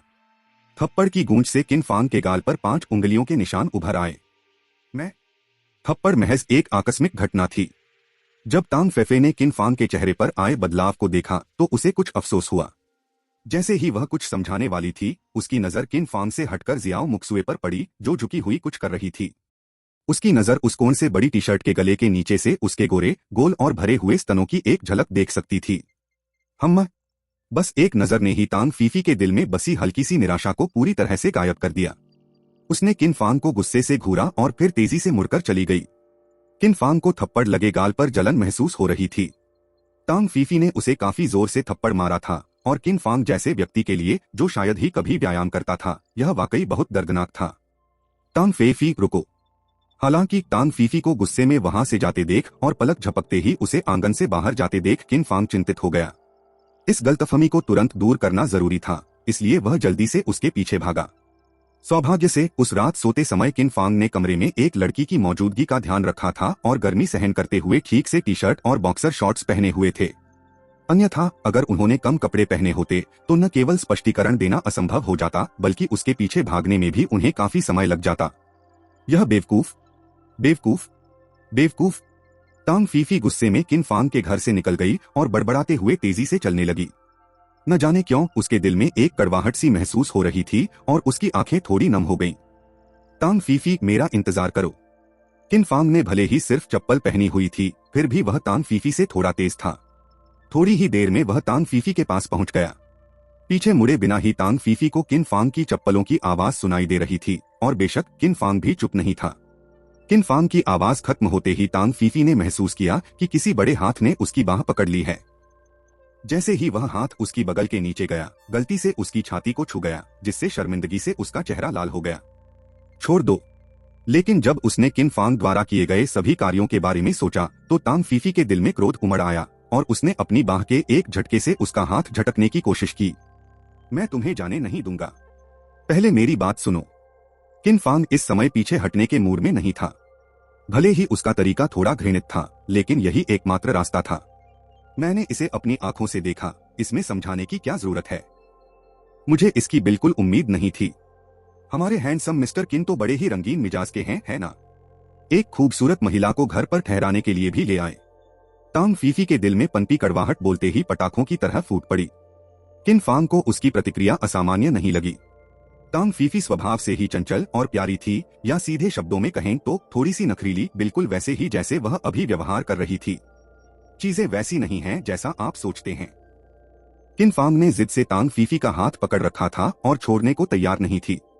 तांग फीफी छटपटा रही थी और किन फांग का हाथ बार बार अनजाने में उसके सीने को छू रहा था। शायद किन फांग को खुद इस बात का एहसास न हो, लेकिन तांग फीफी के लिए, जो इस मामले में शामिल थी, इस हल्के से स्पर्श से पैदा हुई अजीब सी अनुभूति को नजरअंदाज करना नामुमकिन था। उसका चेहरा और भी लाल हो गया। हालांकि किन फांग को लगा कि तांग फीफी का यह बदलाव उसके गुस्से के कारण है, जिससे उसे लगा कि उसका चेहरा गुस्से से लाल हो गया है और वह थोड़ा चिंतित हो गया। आखिरकार उसे खुद भी समझ नहीं आ रहा था कि उसे यह अजीब असामान्य अनुभूति क्यों हो रही है। अध्याय 30 से 29 प्रेमिका 1। कृपया टिकटों की सिफारिश करें ताकि 9 फिंगर्स हमारे सामने बैठे कुछ लोगों के फूलों को फोड़ सके। मैंने इसे पहले ही देख लिया है। टांग फीफी जवाब देना चाहती थी, लेकिन किन फांग को इतनी गंभीरता से देखते देख वह हिचकिचा गई। किन फांग को जितने सालों से जानती थी, उसे याद आया कि वह उस तरह का इंसान नहीं था, वरना वह पहले उससे बात शुरू करता, न कि किसी ऐसी लड़की से जिससे वह कभी मिली ही नहीं थी। ठीक है, आगे बढ़ो। बस मुझे उम्मीद है कि तुम मुझे ज्यादा निराश नहीं करोगे। काफी सोच विचार करने के बाद भी टांग फीफी ने किन फांग को स्पष्टीकरण देने का मौका देने का फैसला किया। आइए पहले यहाँ बैठिए। यह थोड़ा जटिल है, मैं आपको धीरे धीरे समझाता हूँ। आखिरकार टांग फीफी को मना लेने पर किन फांग के चेहरे पर मुस्कान आ गई। फिर उसने टांग फीफी का हाथ पकड़ा और उसे सड़क के किनारे थोड़ी दूर एक बेंच पर ले गया। उसने अपनी बाह से थोड़ी गंदी बेंच को ध्यान से पोंछा, यहाँ तक कि अपनी बड़ी शॉर्ट्स से एक जगह को रगड़कर साफ किया, ताकि धूल टांग फीफी की बर्फ जैसी सफेद छोटी स्कर्ट को गंदा न कर दे।